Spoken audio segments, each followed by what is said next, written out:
Are we live? People can actually see me? What's going on? What's up, Nix? What's up, Mark? What's up, John? Melody? Phantom King? How's it going, guys?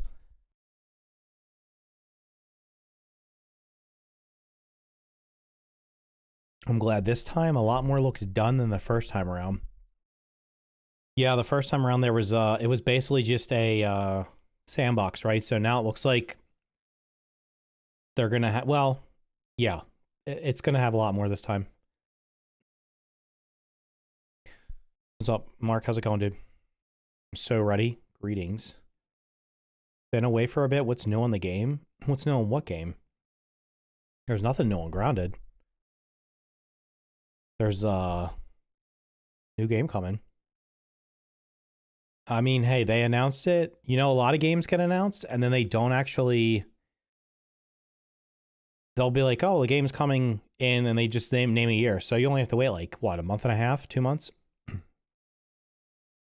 Did I see the Xbox Showcase deep dive on Grounded 2 today? There was another one? There's no way.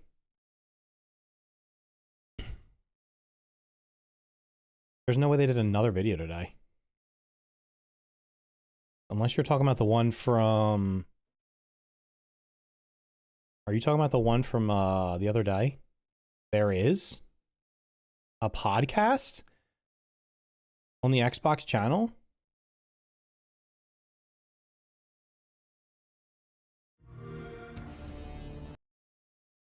Okay, hold up. Let's see if I can find it.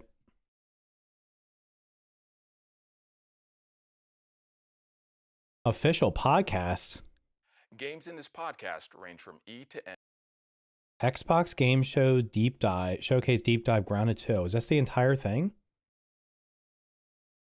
What the hell time did this come out? 6 hours ago. Okay, well, I guess we'll just do a live reaction. Now, YouTube's telling me now would be a good time to insert ads. What do you guys think? Should I insert ads? I don't think you guys would be happy about that. Let's do 2K. This is not even in 2K. Come on, Xbox. Seriously? Well, guess what? Games in this podcast range from E Okay, first we got to do a couple things. I got to check the audio so you can actually hear it. to M.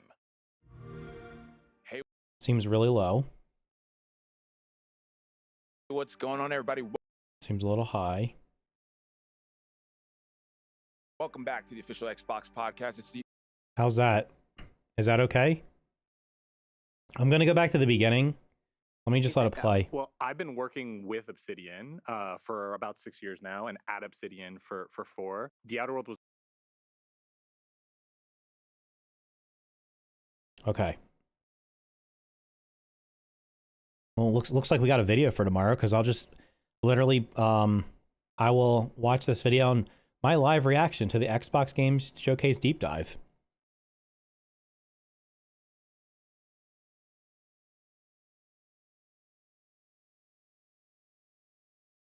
Okay, so apparently earlier today, Xbox did a podcast about Grounded 2. I'm just now saying this, so this is going to be my live reaction. So let's just watch it.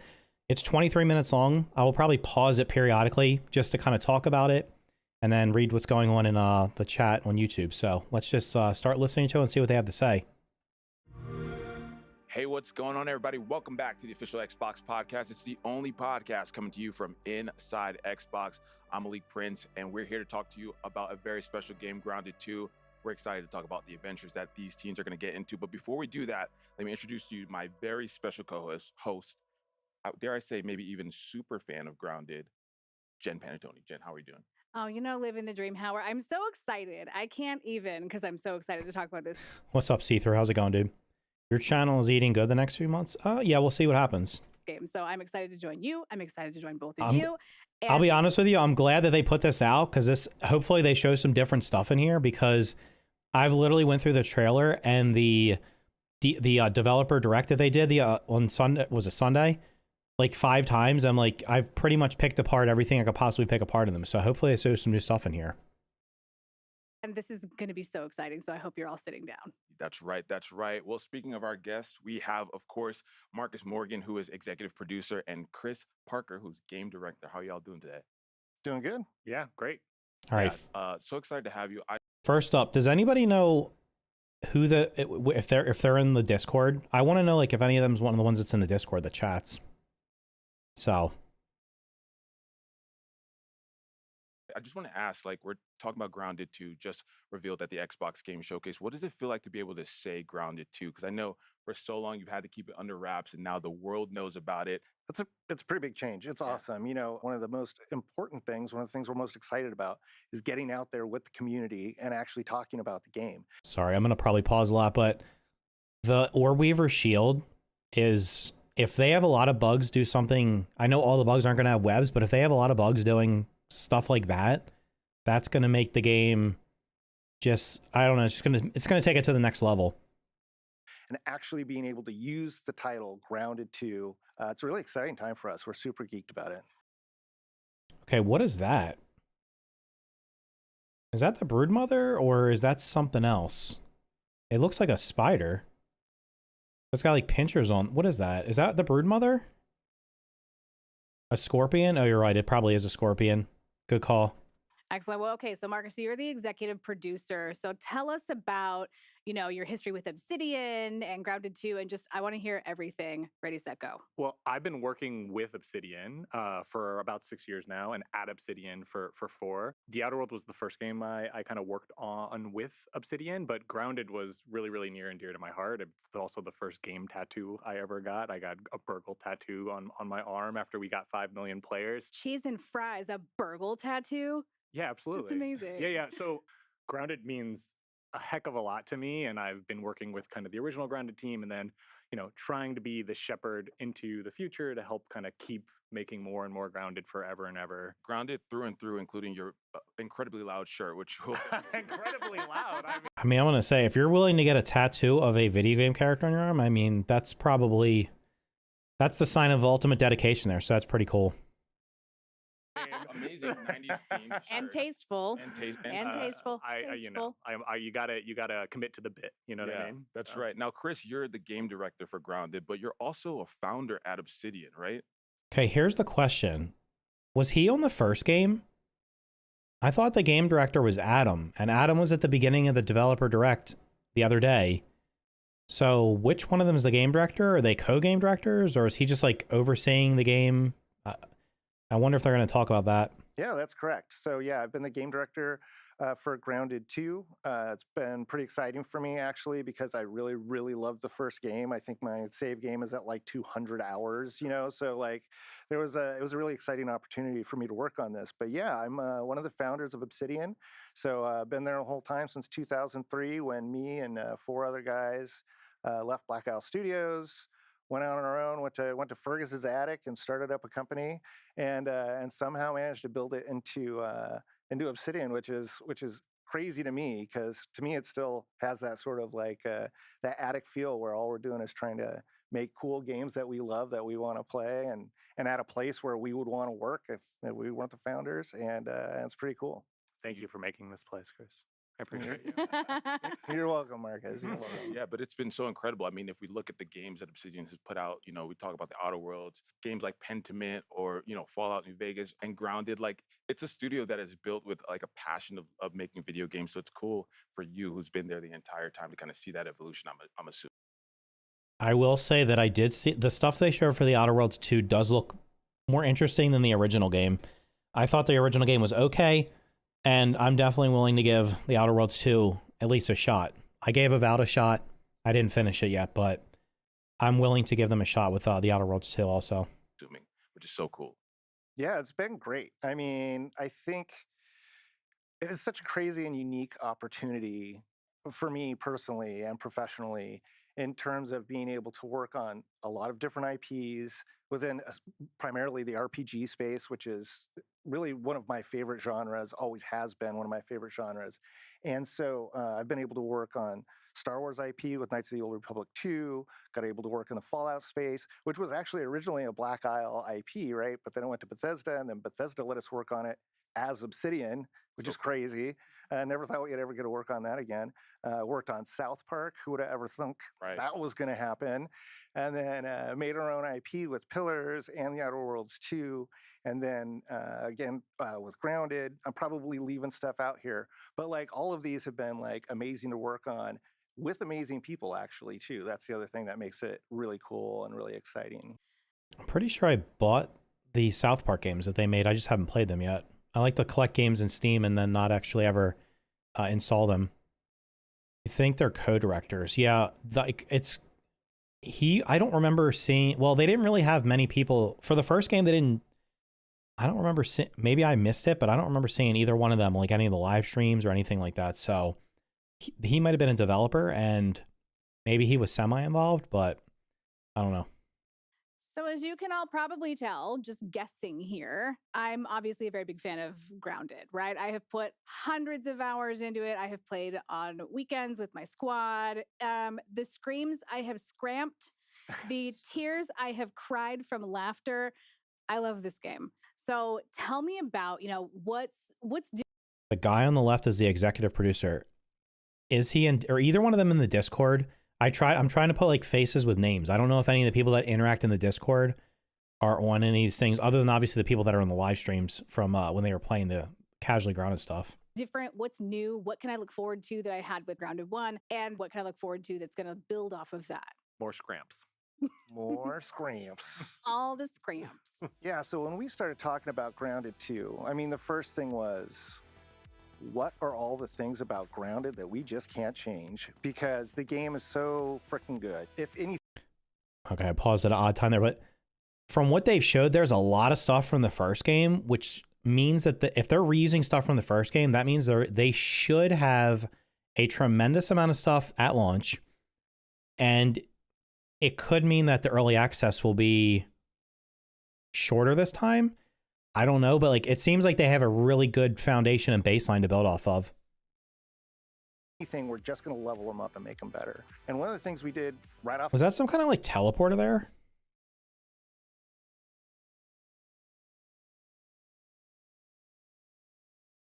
Game is so freaking Just good. gonna let it play again. Anything, we're just going to. Oh, it's like an elevator or something like that. Okay. A level map. Oh, you probably can't see because my camera's in the way. It says level 1, 2, 3, 4, 5, 6. Okay. Level them up and make them better. Interesting. And one of the things we did right off the bat was go to all the community feedback that we had from the first game. Number one feature that the community asked for, which was let us ride around on insects, which we call buggies. People always want new biomes and new environments. What are just simple quality of life features that we think we can add into this game? It just brought it all together and started saying, how do we make this like the best Grounded 2 we possibly could? I always think about it in the three big buckets of, a whole new world and a whole new story, right? With moving from the backyard to a bigger space in the park. So it's 2 years later from Grounded 1, and there was an event that is happening at Brook Hollow Park, which is the city where Grounded 1 takes place. Some shenanigans go on. That's the camera there. Someone said, do you think there will be snakes? I don't know about a snake in a park. The things I think of when I think of a park would be, obviously they showed the crow, maybe a squirrel, a rabbit. I'm thinking of like things that are more like they're not going to be aggressive. They're just going to be there. Like those kind of things. I mean, they could put a snake in there, but how would you deal with a snake? I think a snake, they didn't put the lizard in the first game because it was too big. A snake would be, even a small snake would be much, much too big, I think. And unless like you just have to like avoid it or something. I don't know. Was it going to be like the sandworm like from Dune where it just comes around and eats you? I think more likely they could put like a squirrel or something, or a rabbit or something like that. And we find our cast of teens shrunken again and needing to figure out what happened, why it's happening, maybe battle against Ominent or not again, and other mysterious figures that might be cruising around in Brook Hollow Park. So for our game preview launch, it is basically Act 1. It'll take you quite a bit more time to get through the main story of this one, but there's a lot more to come. We're putting just enough in there so that as we go through early access, people can see and understand kind of what we're doing, who the characters are. They can also give us feedback on that. And then again, at 1.0, that's when we're really going to come in with thicker, deeper story and really add to it, make sure that everything that we're building really works together, and that the community digs it too. I love. How much content do you think there's going to be at launch? If the starting area is the size of the existing map from the first game, and the first game takes what, roughly, probably, if you play it without looking anything up, you're probably going to take 50-ish hours, 50 to 75 hours probably to play through it. If you're just playing the story and doing some side stuff, how do you think there's going to be 30 or 40 hours of content at launch? Because the problem with the first game was when it launched, it was essentially just a sandbox. It was like, here's the world. There's not much in it. You can go talk to Burgle and do a couple quests, and then you're just done. And then the rest of it's just run around, explore the map. That's not really populated that much. There was bugs around. So like the first game at launch, it probably had a couple of hours of content. I think 20 would be doable. For me personally, I hope there's like 40 hours. And the reason I say that is there's been a lot of other games that have come out recently that have had a substantial amount of content at launch. I'm thinking of like Enshrouded. I played almost 70 hours of Enshrouded before it launched into early access. Maybe I played like 60 before it launched. It was like 55 to 60 hours to do everything for the early access launch. Because I got it like a week or two ahead of time. So I was able to do everything in the game in about 50 to 60 hours. Solo. Multiplayer, you could do it faster. But I'm also thinking of like Abiotic Factor had dozens of hours at launch. I'm pretty sure V Rising did. That was a couple years ago. Valheim certainly had 50 plus hours at launch. So I'm hoping it has 20, I think will be on the low end. I really hope it has more along the lines of like 40 to 50 if you don't speedrun everything. I love hearing, almost every time you all mention something that you have put in or you develop, the community comes into play. And I'll talk about that in a second. But because it is me, Yep. we're talking about buggies.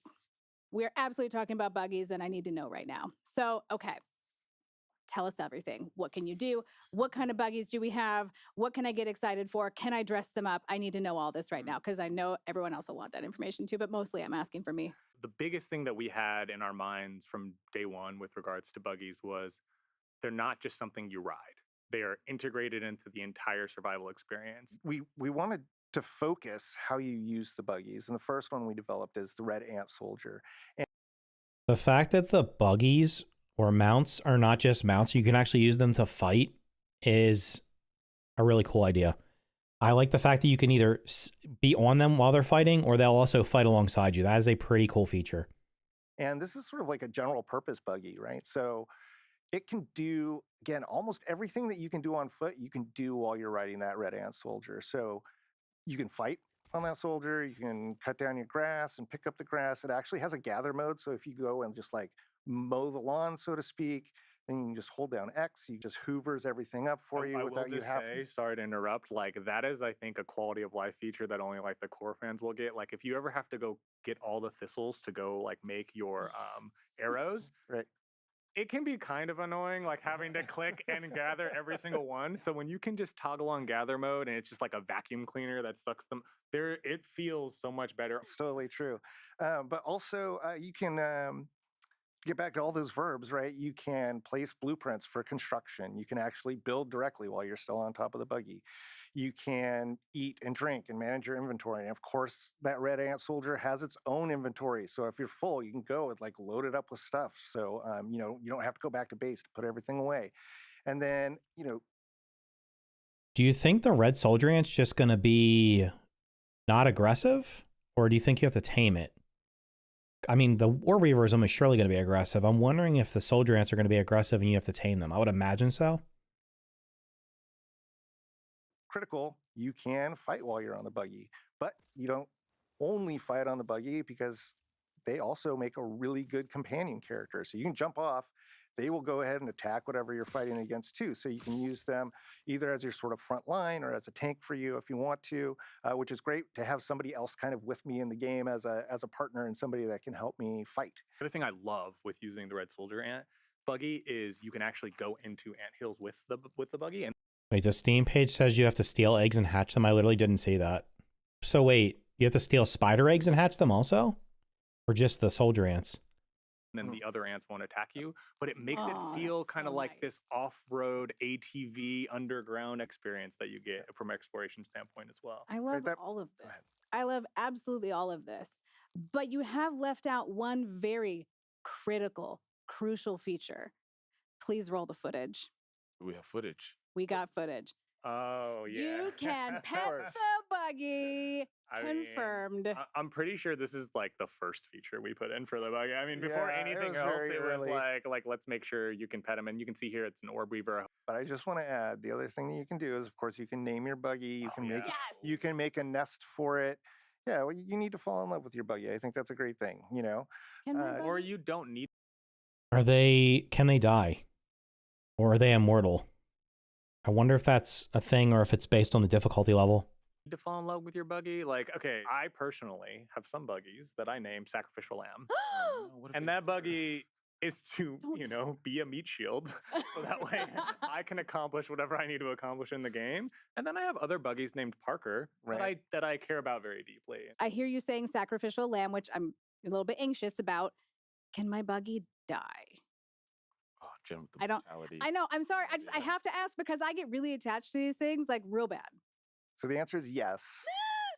But hold on. This is another one of those things where we can't wait to put this out into the community and see what the community says about this. If you're on the easiest setting, mild or medium, then what happens instead is if your buggy goes down and you don't revive your buggy, it goes back to its nest and it has to chill out there for a few hours and recuperate.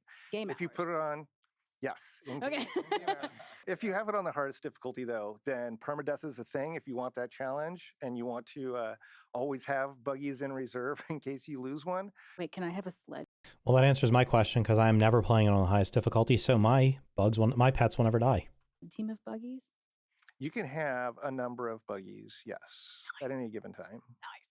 Nice. Speaking of the Orb Weaver buggy, so this is much more of like a late game ad. You're going to have to play through a lot of the game preview version to actually get this recipe, to obtain the necessary materials, and then to get this buggy. Your Orb Weaver does not help you build a base. What it helps you do is just beat the crap out of all the other insects because it's big and it's bad. It does a ton of damage. Its special attacks are all about webbing up other. I mean, is it going to be stronger than a scorpion?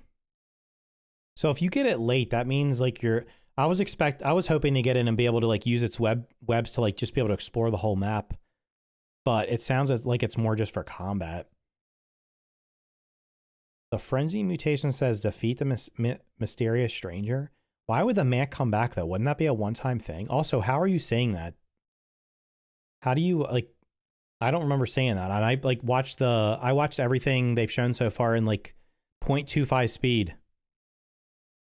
Other insects, doing roars to actually stun and terrify other insects. It's a really fun, really fast buggy. Oh, it's later in this video. You'll notice there's these spiderweb bridges that like if you try to walk across them, good luck. It'll take you like an hour in game. But if you have your Orb Weaver buggy, you'll be able to navigate and get to places. Oh, so they're already there. You can't actually use them to make their own bridges. That those Orb Weaver buggies can reach. And with the red soldier ant, there's these roots that are kind of spread all throughout the park that they can chomp through those roots. So you can kind of get through and find kind of like hidden secrets or little, milk molars or anything like that. The other thing that we really wanted to make sure we did was have this be a feature that the community sincerely helps us develop over time. We actually thought really early on about having a lot more buggies besides just the soldier ant and the Orb Weaver spider for a game preview launch. But we decided to pull that back to first see how everyone plays with them. What do they like? What features are they requesting? How are they using them? Are they doing things we never expected? We wanted to roll out more over time. And so one, we'll hear what you all want and kind of see like what kind of rises to the top. But two, it'll make the buggies better because we didn't kind of overdo it right out the gate. And so that was. When are they putting a flying mount in? I want to be able to fly on a butterfly or a bee. Then all the other mounts don't matter. Another thing that was, I think, really important to us to make sure that they were a really, really fleshed out feature and they were really expanding the way you played Grounded, not just being a mount. I love that. It's such thoughtful game design, right? Like it's 100%. not just tacking on something just because you can. It's like building the world around it. It's great to see that you all are going to take some of their feedback, some of their experiences, and kind of build off of that with future buggy. For sure. For some reason, I think it would be hilarious right now to see a spider buggy with shoes. That just came to my mind. I just not filing official feature request, but saying, just think about it. Maybe Yeah, noodle on we'll it. have to talk about the expanded cosmetics Yeah. for the buggy. That wasn't our main kind of area of focus right out the gate. But let's talk a little bit about archetypes in the game. Like, you all are taking a interesting philosophy with this, obviously not wanting it to lean in too much into like kind of class-based systems. But tell us a little bit about the archetypes in Grounded 2. We're starting off with 4 of them. There's like a warrior, a ranger, a mage, and a rogue. Let's go back. Let's see what they showed some weapons here. Grounded 2. We're starting off. All right, so we got ladybug armor, and that looks like a ladybug shield and a ladybug. Is that a ladybug mace? A thick fighter helmet made of a ladybug shell. Foes will favor attacking you over allies. So that kind of fighter armor and bargain block. Okay. With 4 of them. There's like a It's the warrior, same a armor. ranger, Spider Stinger, a high-quality bow made of sinewy or weaver chunks. And it does stabbing damage, which makes sense. So it looks like, I guess that's or weaver armor also, maybe? a mage, and a Glacial Sting. This staff blends the might of a northern scorpion stinger with the power of fresh candy. Launches globs of frigid goo that linger and chill your foes. Okay. And that looks like he has on... Is this butterfly armor, maybe? It looks like almost like the butterfly. rogue are the basic. Wolfsbane Fangs, a pair of nimble daggers made from wolf spider fangs that inflict venom. And she's clearly got on the wolf spider armor. D&D types. And these aren't classes that you'll select, but there are things in the interface to help the player understand, like, if I want to go do this, Was that a baby?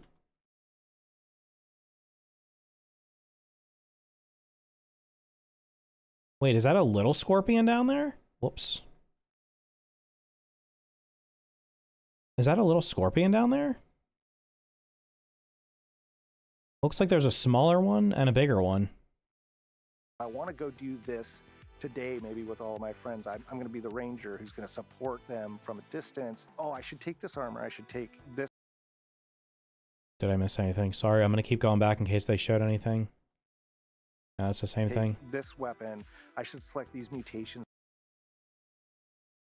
All right, Sharpshooter. A film crawls across your eyes as you focus deadly clarity.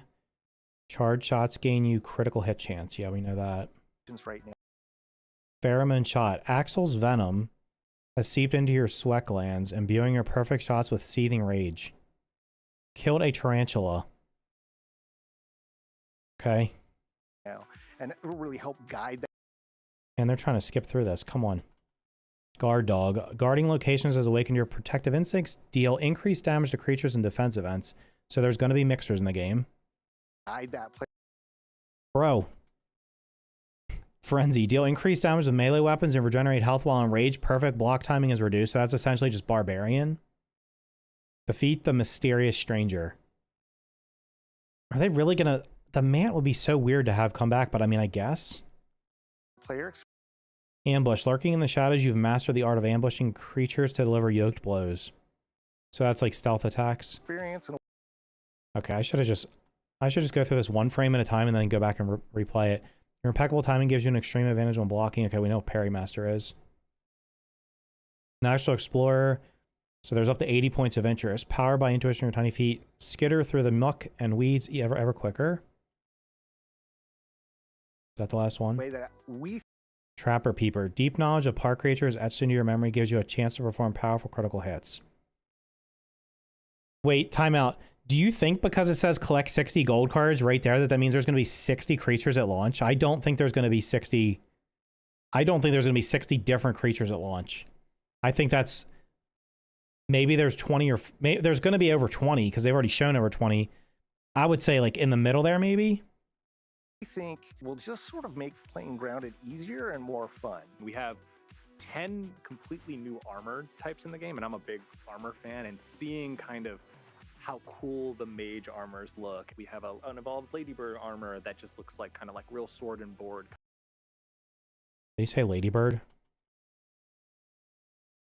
sword and board kind of feeling, and just have an evolved ladybird armor that just looks like kind of It like does say real sword and ladybird. board kind of feeling. And just like Halo, you got a dual wield when you get to the sequel, right? I mean, Obviously. that's the obvious choice. But go ahead, Chris. Yeah, no, I was good when we looked at the rogue archetype. We were like, I'm gonna go back. I'm gonna go back before they showed the things because I got pausing it so I can actually hear what they were saying. oh, I should take this armor, I should take this weapon, I should select these mutations right now.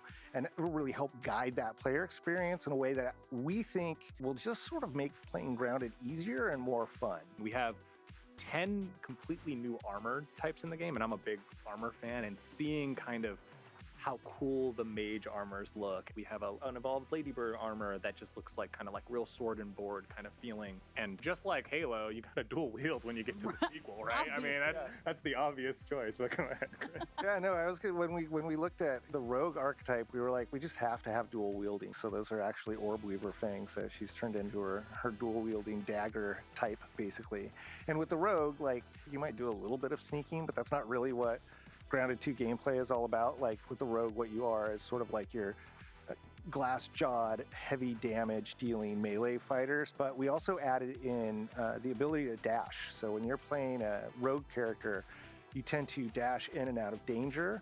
You could also dash in and do like heavy attacks, which are pretty cool. So there's a lot of new and different options there. We knew that we wanted to go deeper on the mages than we did with Grounded. He's wearing butterfly armor there, which is very nice, very magey armor. And so we did a bunch of work on the staffs and just sort of improving how that felt and how it worked. Why is he celebrating like this? I just love the butterflies like majestically in the background as he's like slow-mo celebrating. This is His great. destruction of a cockroach, which It is pretty cool that the fresh attack there with the staff had the mint crystals come out of the ground. That's a good, nice touch. this is showing off a lot of like really new stuff. It's like almost overwhelming to try to get everything. Yeah, cockroaches, because I feel like I'm not afraid of insects, but there's something about cockroaches that I don't know why do you add the game. It's bringing up childhood trauma for me. This these game cockroaches. This game actually got me over my arachnophobia. I'm not even joking. So I work with Obsidian and Social Impact a fair amount. And I'm not even joking, there have been days where I will send Mikey a photo of a very juicy spider out in the forest. And I'm like, look at this spider. And he's just like, that's really cool, Jen. Like he's really kind about it. And of course, like we love Mikey to bits and pieces, but I've actually learned from this game too. I'd never paid attention to like what a larva looked like before. And then I never actually I guess maybe I saw them and never really recognized it. And then Mikey also received a photo of a ladybug larva. And I was like, look, you're teaching me things. So Malik, I also hate cockroaches. Yeah. And oh my god.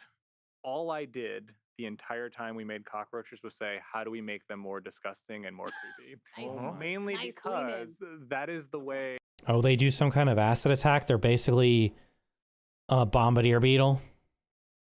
that you have to experience them. And I think, we got some secrets with the cockroaches we'll do. We're going to let people discover those over time. But to Jen's point, the more you experience and play, you do get more comfortable. And I do think it helps a little bit. I don't know. I still think I hate cockroaches. I don't think I can deal with that. But it does help you kind of appreciate the bugs a little bit more. And we hope that we make them too in a way that makes them feel fun and interesting, not just gross. Let's talk about the community for a second, because again, as I mentioned previously, and as you all have mentioned ad nauseum, there's just so much community involvement. And so obviously, So I suggested many times that there should be passive mutations. And every time I suggested it, the tryhards that played the first game told me it was stupid. They should not do that. It'll make the game too easy. So I am pleased to see that they're actually, I can't say that they for sure listened to me because I don't know if I ever saw anybody else suggest it. Surely somebody else did, but I am glad that they're putting passive mutations in there because I feel like the first game, there was like, how many mutations were there? Like 50 or 60? And for the most part, you probably used like 5 of them, 6 of them, 7, like that for them. Like most of the time, you might have specific situations where you swap other ones, but I feel like probably 75, 80% of the mutations in the first game were almost never used. there was a lot for the community involvement in Grounded 2. Talk to me about what that was like. Like, how have you leaned in already? Obviously, you talked about the features from Grounded 1. How do you plan on leaning in future updates, and what does that look like for all of you? As we were going through this initially, we were like, we're always going to be compared to the completed Grounded 1. But we felt like the risk of putting out the game preview early access thing was so much more worth the reward of what we get and what it evolves to. If you think about where Grounded 1 started to where it is at today, it is like an astronomical difference. It's like mind blowing. Not just all of the players, but all of that progress came from the player feedback that we got. Peeper mode. Hold up, they're straight up doing the mixer there with no builds. Does that mean it's too easy? If you're familiar with Grounded, is an example of something that came from the community where, you can cup your hands together and then you can identify weak points. Certain creatures came from the community, like the mantis, which we evolved and actually made a little bit smaller and more present in Grounded 2.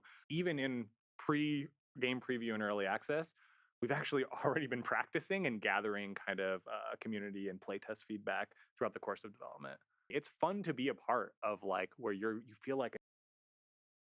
I don't know if they're going to talk about this between now and then, or if it's been mentioned. Please don't do armor and weapon upgrades. Please. Please don't do it. Just don't put them in the game. Just have tiered weapons like you did when the first game launched, and you just get a better tier weapon and it's a better weapon. Please don't do upgrades. An insider, you're like, oh, I suggested that thing. I made that thing. So it's so good. I think it's a proven formula, right? Build the base version of your vision for what Grounded 2 can be, but then utilizing the community and their feedback to really like bring it to life and have them develop alongside. And we've seen things like cosplays and all of these community interactions where they really are just falling in love with the world of Grounded. Well, I'll jump in real quick and just say the other thing with community and building this game Grounded 2 was that we knew that we wanted to have a partner in development. And so it took us a while to figure out who that partner was going to be, but we're pretty excited about working with IDOS, who is up in Montreal, IDOS Interactive. And not only do they share a lot of the same sort of like just basic tenets of like game development with us, like storytelling. I honestly didn't mind the upgrade system because it offered more grinding. See, I feel the opposite way. I felt like the upgrade system was just a time wasting mechanic. The game started with you had weapons that were like at max power when you got them. You had to get them. Now, the pacing was not there. You literally could get the mint mace pretty quickly like in early access, and you could steamroll the whole game. I'm not suggesting that, but they basically took that and then they were like, now we're going to nerf the weapons by like what, like 90%, 50 to 90%, whatever it was. I don't know what the exact math was. And now you have to spend a dozen hours grinding resources, doing the same stuff over and over again just to get back to where you were before. And I've always said, like, if you never had to experience getting the good weapon at the beginning and not having to like put a dozen hours into it, then you wouldn't know the difference and maybe you don't feel it. But like, I want to just have like actual content. I would rather a game be like, I'd rather this game be like 40 hours of just streamlined, really good content than be 75 hours and the extra 35 hours is going around and killing hundreds of bugs just to get parts to upgrade stuff or make things and stuff like that. And it's like we're doing the same content over and over again. I'd rather there just be a streamlined thing. And then if you want to have like, then people can just do whatever they want. You want to do like have the whole sandbox thing, let them do their thing. That's cool. But like, I'm fine with grinding if there's like a end goal to it. But like, it felt like the grind of armor and weapon upgrades was not a necessary thing. And I think the game would have been better without it. And character progression and all that kind of cool stuff.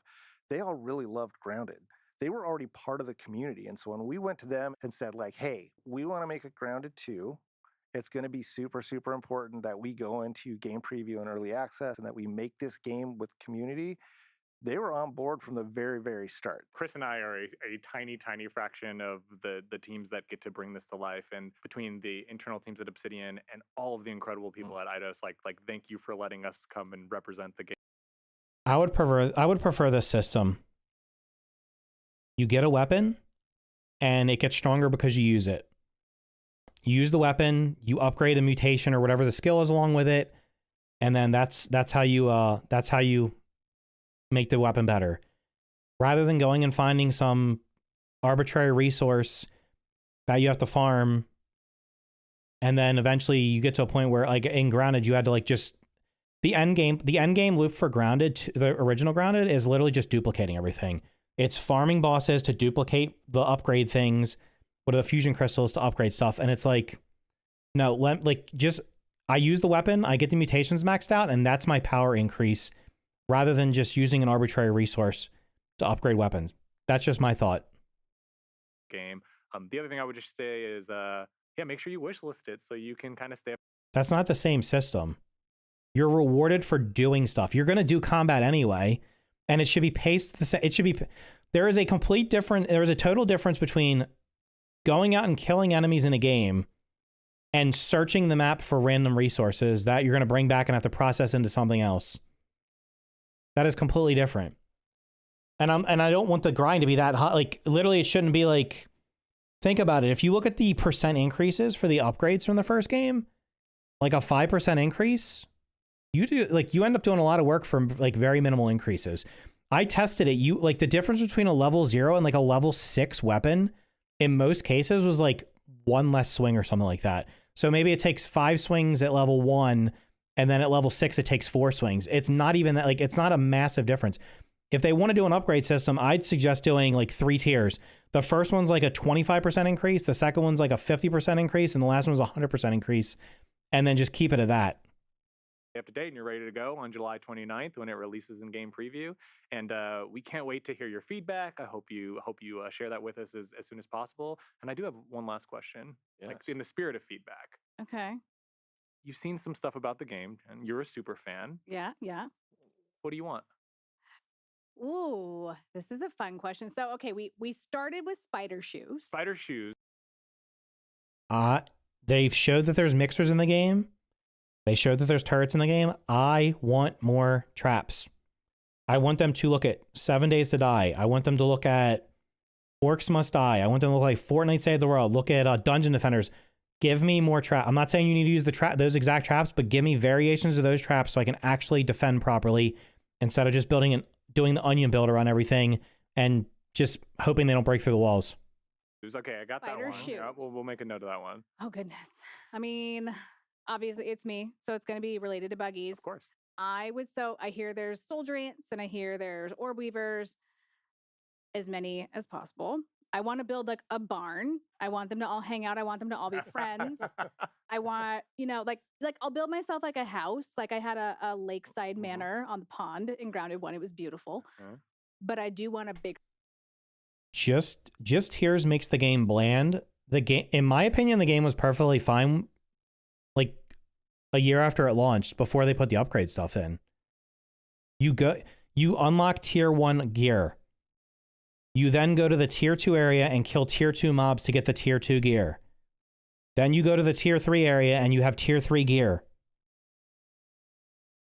Although, like, if you think about it, what would make more sense would be if you could upgrade, if you actually could take the tier 1 gear and convert it to the higher tiers. No one's using the tier 1 and tier 2 weapons in Grounded. They're not. Once you get to tier 3, everything that's before that, except for some armors, every weapon that's before that, you're essentially just never using it again because there's a tier 3 weapon that just simply outclasses it.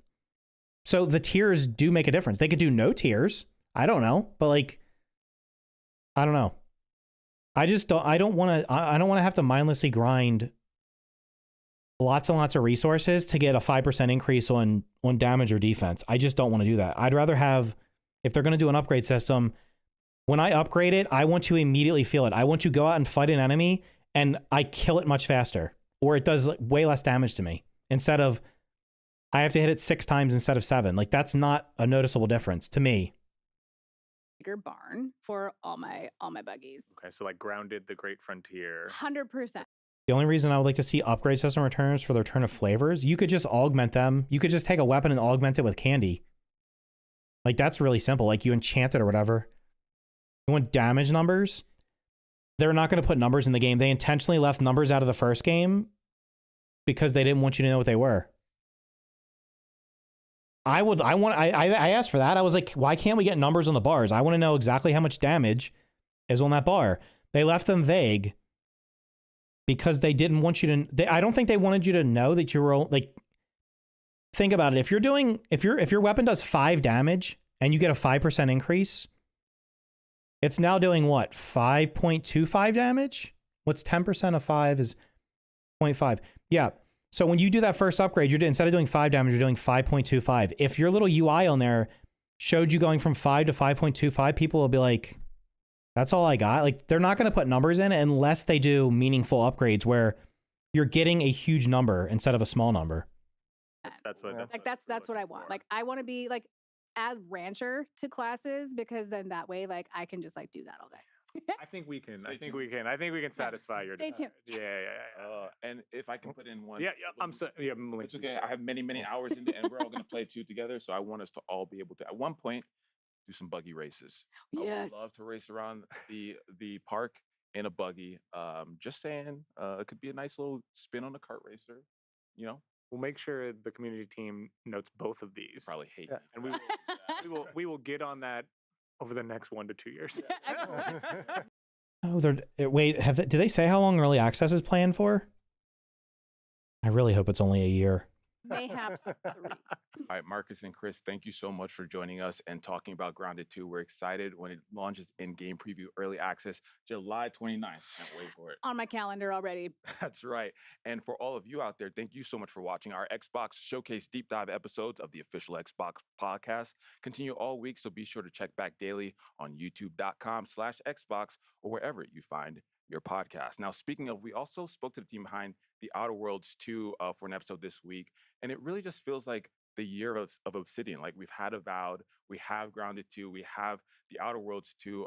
How's it feeling at the studio? I mean, you all are just killing it. Crushing it. Fatigued, I think, would be the right answer. No, it's so energizing. It's so great. I mean, the best part of making games is getting people to play them, and so it's incredible to be able to have all of these games and get people to just. Level 9 weapons add 65% damage. That's 65% less swings. 12 swings down to 5. Okay, how long does it take you to get a weapon from level 1 to 9?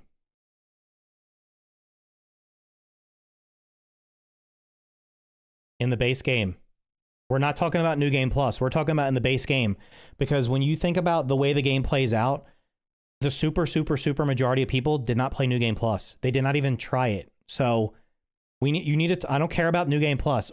From starting the game till finishing the story, how long does it take to get gear currently on a fresh start from level 0 to level 9?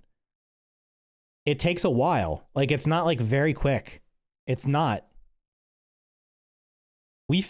I did an entire co-op playthrough with my kids through. I stopped after New Game Plus 1. But just through the base game, I didn't have anything at level 9 until we had done a bunch of New Game Plus 1. Like it takes a long time, and you have to consider like if you're somebody who's going to put like 1,000 hours into the game, you have to think about the average person. They're not catering to the person who's putting 1,000 hours into the game. That's what New Game Plus is for. It needs to be catered towards the 20 million people that might try the game. Because if someone tries the game and they get frustrated because they don't feel like they're getting a power increase or things are taking too long, they'll just move on to the next game. There's 500 games on Xbox Game Pass. There's new games literally coming out every week. Like this game comes out and a week later, there's another survival game coming out, Voyage of the Near, which looks like it's going to be a good game. So like you have to like deliver and you have to keep people in the game. And the way of doing that is making people feel like when they're playing that they're doing something, like something's always they're always moving forward. If you feel like you hit a wall, you're only going to hit so many walls before you just move on to another game. That's why most people don't finish most games. They just don't. So Just be able to react and see them and play them and experience them after we've worked on them for so many years. And I think it makes all that hard work worth it. Where Chris talked about earlier, how great of people that we have. Like Obsidian is such an amazing place to be around. So even when we are like kind of working through and getting to the end, like it makes it really easy and it makes it really fun, and it's so fun to celebrate with any of your friends. It does. It's true. And the one thing that I think is so great is that the internets out there have been like, I can't believe that Obsidian is releasing 2 games this year with Avowed and The Outer Worlds 2. Yeah, and it's like, oh, by the way, here's Grounded 2. Couldn't wait till Mike dropped that. Yeah. Like we got one more. We got one more. We've got one more here. Yeah, So yeah, really exciting stuff. Super exciting. We're all gonna jump in, right? 100%. All 4 of us. Sounds Absolutely. good. Anytime, Absolutely. Sounds anytime you good. want. Just- Don't touch my buggy. Yes. Listen, as long as you name your buggy properly, I won't mess with it. Yeah. Well, thank you again, and again, give our the studio our regards and our excitement. Also, communicate our excitement. All of you watching, thank you so much. That wraps up this episode. We will see you back here tomorrow and all week long. Thanks for watching. All right, so that was the Xbox Game Showcase Deep Dive podcast that was today. I didn't know it was happening, but so I watched it now. So I'm excited to see what they're gonna do. I'm gonna whatever is there, and we'll see how it is. I think this game will be better than the first one in every possible way. And they did listen to feedback. I mean, they changed the upgrade system a bunch of times. Like I said, personally, I would hope that it's not in there. It'll probably be in there because it was such a key thing in the first game. But everything else they've shown, I think it's going to be is good. Like you get passive mutations, having the axe, the shovel, the wrench, and the what's the other one? Axe, wrench, shovel, and hammer for breaking things as a single tool. That's going to save you 4 inventory slots right there. So it sounds like they're going to have a lot of different armor sets, a lot of different weapons this time. So I'm 100% going to give it a try, and it's early access, and hopefully they'll listen to feedback. But I think one of the things that they should definitely look at is going to be like they should look at the metrics. They should look at the metrics from the first game and see how long people played the game and figure out what they can do to keep people playing longer. Now, obviously, because the sequel is going to have way more content at launch, people will probably stick around with it longer than the first game. Because I think a lot of people tried the first game when it launched, saw that there was really not much there, and then they just dipped out and never came back. So this time it sounds like they're going to have a lot more. The map, they said there's going to be, the starting area is going to be the same size as the previous game's map. So that's a fairly large size of the map. Now, we don't know how densely populated it's going to be. We don't know if there's going to be large huge areas between points of interest and there's nothing going on there, or if there's going to be stuff all over the place. So that we'll have to see what happens when the game releases in early access. But I mean, I'm optimistic the game's going to be better. I don't think, no matter what they do, I think it's going to be better. So there's just certain things like when they say, what do you want to see? What do you not want to see? I would 100% not want to get rid of change or get rid of the weapon upgrades. I just don't feel like I just don't feel like they added to the game. That's just me. I know a lot of people disagree, but that's just me. So anyway, those are my thoughts on the Xbox Game Showcase Deep Dive podcast. If you found this video interesting, make sure to hit the like button, consider subscribing for more content just like this. Thank you for watching, and I'll see you in the next video. Yeah, I'm not ending the stream. That was just so I don't have to record an outro later. So easy clap there. Anyway, sorry, I literally was not reading chat very much. Guys, make sure you hit the like button. Only like half of you have hit the like button. It definitely helps. So I'll start catching up now. Somebody told me to go back to 535 for what? What am I going back to 535 for? I'd like to see some intern NPCs. Well, there's going to be, I don't know, people are saying, are we going to be able to go a few more frames? What am I looking for?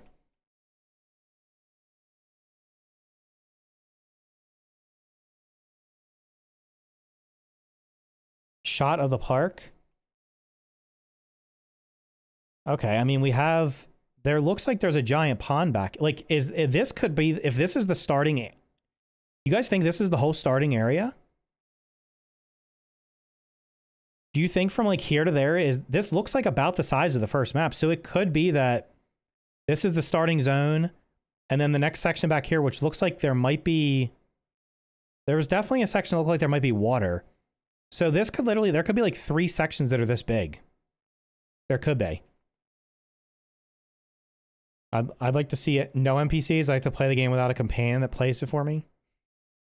Bird confirmed. A backyard to a bigger space in the park. Here, we'll mute it. Was there anything I missed? I don't think I missed anything in here. Was there anything I missed that was that I didn't talk about?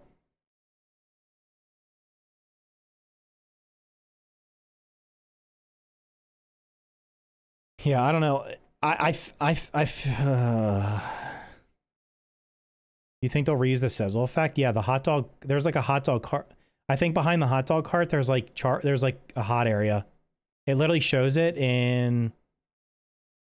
Where's the part? There was a part where they're running with the different armors on.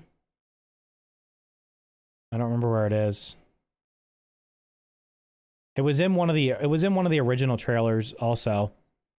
It was in. Was it in here? It was in it was either in the trailer. I don't remember if it was in here or not. Skip, skip, skip. I don't think they showed it in here. I think it was in the other video. They showed the 4 characters walking with different armors on, and one of them was, it looked like there was burnt grass, so I'm pretty sure there's a hot, a cold. So, yeah. It's towards the end.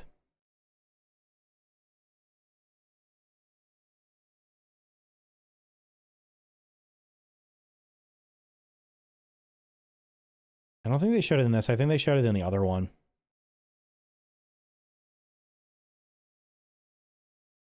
I think the tarantula will be a boss. They did show that. Somebody earlier was like, there's a tarantula confirmed. I'm like, does it say that sometime in this video? Because if it doesn't, just don't believe. Let's not believe leaks or anything like that people are finding, where we all know what happened last time. Half the stuff that was leaked did not actually make it into the game. Okay, so I didn't even read this. Apparently I should have. All right, this is the Steam page. When you've been shrunk to the size of an ant, what was once familiar is now wild, uncharted frontier. Traverse sprawling man-made spaces overgrown with nature, with buggies that can fight alongside with you. Uncover hidden secrets and fight to survive in the world much larger than a backyard. Playground may seem familiar, but beneath its bright colors and towering structures lie mysterious, hidden, in plain sight. Are you ready to uncover them? Survive, adapt, overcome. The world is relentless, but so are you. Shape your adventure with unique archetypes, each offering distinct abilities to match your playstyle. Whether you rely on precision, cunning, or sheer strength, you'll need your advantage to survive against the threats lurking in the park. Okay.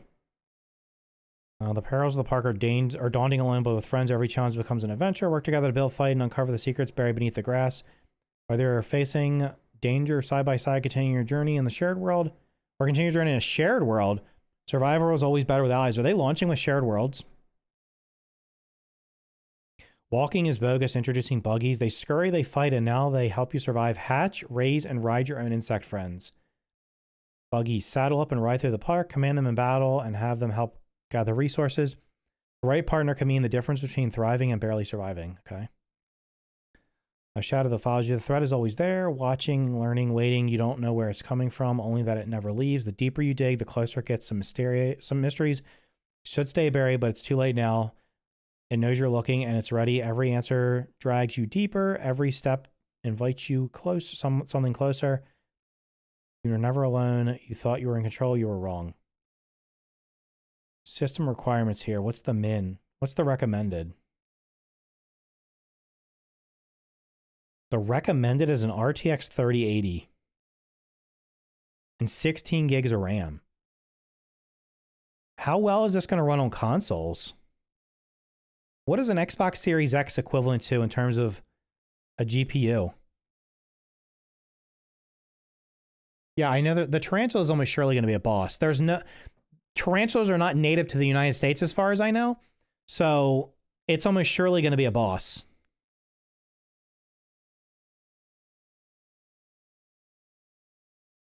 The Xbox Series X is equal to a 20 series?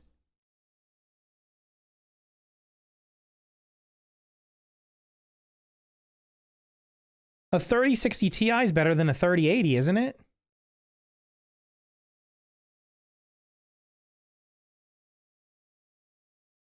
I mean, a 3080 is not the... A 3080 is like the mid-tier, right? For 30s, like you want a 3090. Why was when I got my computer fixed a couple weeks ago, I was walking around the Micro Center, and why is a 5090 like twice the price of a 5080? Like literally twice the price. I think it was like, was it like 4,000? I can't remember what it was, like 4,000 or something for a 5080, and it was like 7,000. It was like crazy expensive for the 5090. Is it that much more powerful? And has twice the fake frames? Tariffs? No, I'm talking about the price difference.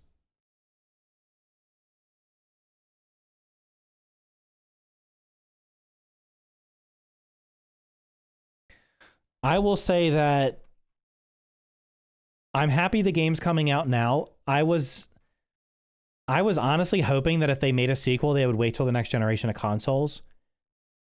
Because I don't want to see this game get held back like the previous game, where it's launching at towards the tail end of a console cycle, and they end up having plans for things, and then they can't put them in because, like, a Series S is going to be the choke point. It's going to be the bottleneck. A Series X will probably be okay for the most part, but a Series S, which is like the more prevalent Xbox console as far as I know, is going to be like, those people, like, what are they going to do? What are they going to do if they hit like the point where they're like, they have 25% more of the game to go and it literally won't work because of the Xbox Series S? I really hope that doesn't happen this time. Hopefully they have thought about that ahead of time.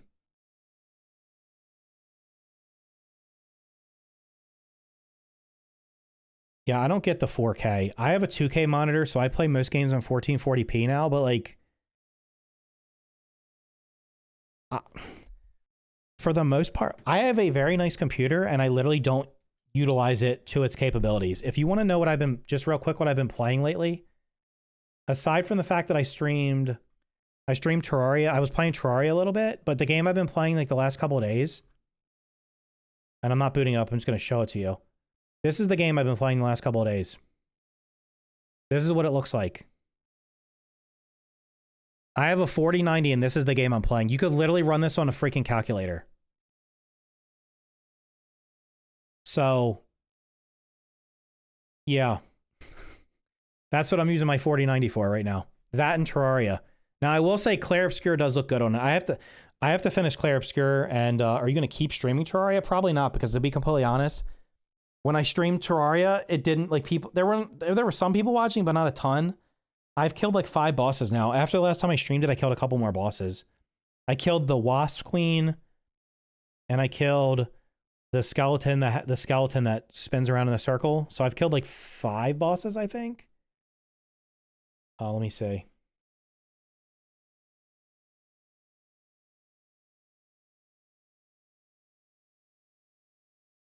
Yeah, I killed the Curse Guardian. I killed the Wasp, the Queen Bee. I thought it was a wasp. The Queen Bee. And then I killed the other bosses that I killed on the stream. So every time I start playing the game, I get a little bit further and then I just stop. Expeditions 33 is such a great game. I just haven't. The problem was when I started playing it, it kept crashing, but I think hopefully that's fixed now, because I think it's fixed. So I want to play that and finish it before this comes out. Deathloop, in Series X version, Deathloop has a 1080p 120 FPS mode. It actually runs in 120. That's good to know. You know, I'll be honest with you, like, between now, the timing of this game coming out is actually pretty good. It'll literally be like after the last baseball tournament we have. Like, between now and like July, if I stream, it's going to be, I might stream if I am able to, like once a week or something like that. But we have like 3 baseball tournaments between the end of like within like I think it's like a 4 or 5 week period. We have 3 baseball tournaments. So we're going to have to have practices in between and stuff like that. So I'm going to be like super busy.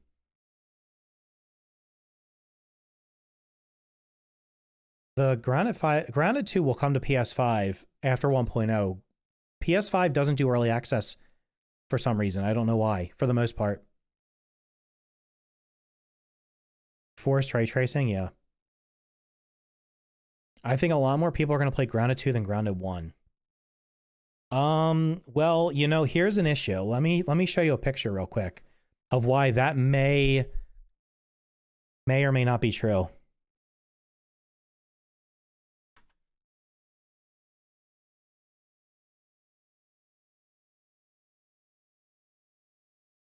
Does it have anything on it? Let me make sure it doesn't. Never know these stupid websites. Okay, so I don't know when this was up. This is roughly. This is the sales of consoles. I don't know when this is as of, but it's probably pretty. It's probably pretty accurate. So the Xbox Ones, there's a 50. Globally, almost 58 million people have an Xbox One. There's only 33 million Series X's and S's. That's like 50% less people. So all the people here that didn't upgrade or switch to PlayStation are not going to be able to play it. It'll probably do well on Steam because it's only going to be $30, which is a good idea to make it $30 instead of $40. But the fact that they're leaving the current game can be played on 33 million consoles plus this, that's what, like 90 million right there. Now I'm not obviously all these are probably not still being used, but that's 90 million. Plus you also have the PS4, which is 117 million. The PS5 is another 100. That's like you're talking about 300 million there, plus the Nintendo Switch. You're talking about 450 million consoles could potentially be playing the first game, plus PC, which is a lot more people. The new game's only going to be available on these 33 million consoles and PC. I mean, that's what's going to happen. It is what it is. I want to see mods. That is definitely something I hope they do. I hope they do official mod support. Mod support is something that you do instead of doing the playground mode. If they would have just made official mod support, the first game would have had a lot more people, especially on PC, making content for it. What am I most excited about for Grounded 2? I am excited to see how they evolve from the first game. Specifically, like they showed there's going to be mixers. I want to see how the mixers are versus the first game. The combat already looks pretty cool. And I guess like just the different biomes, because there's obviously going to be the cold biome. They said there's going to be like a toxic waste biome, which I guess could be similar to the haze, but it's going to be different. And with like a 3 times bigger map, they certainly have room to put a much bigger variety of creatures and just like landscapes and stuff in it. So that's kind of what I'm looking forward to. Cloud game. Okay, let me ask you a question. If you try to play a game that's not made for Xbox One via cloud gaming on Xbox One, how's it going to run? How is that going to run? Like, I don't know how it's going to run. By the way, there's pretty cool screenshots on here if you haven't checked them out. Should they do a Valheim upgrade system? I would be okay with that because Valheim, you only upgrade gear 3 times.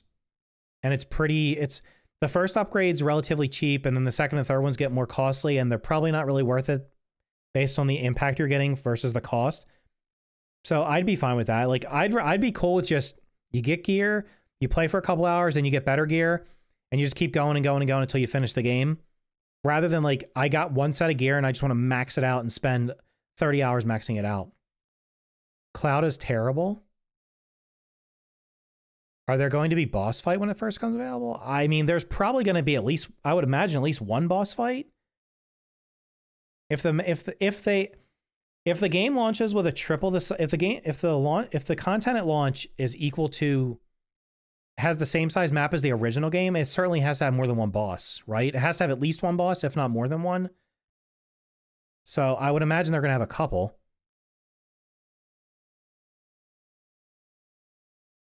The video we just watched they showed that there's a mutation that you have to kill a tarantula to unlock it. I cannot imagine the tarantula being a regular enemy. That has to be a boss. So, yeah. Who has used cloud gaming on Xbox One to play an Xbox Series X game? How long do you think the game will be in early access? Well, they just said on that video they said over the next 1 to 2 years. I don't know if that means 1 year of early access and then they're gonna keep updating it for a year, or if it's gonna be 2 years. I would imagine it's probably gonna be close to 2 years. It's a much bigger scope, and even though they have a better foundation, more likely than not, the game will probably be in early access for two years or so, depending on how updates go, what kind of feedback comes in, and how many changes they have to make, how much they have to deviate from the original path. So, but it's a bigger game, and the first game was in early access for about 2.5 years. So I would say 2 years would make sense if they already got a good chunk of it done.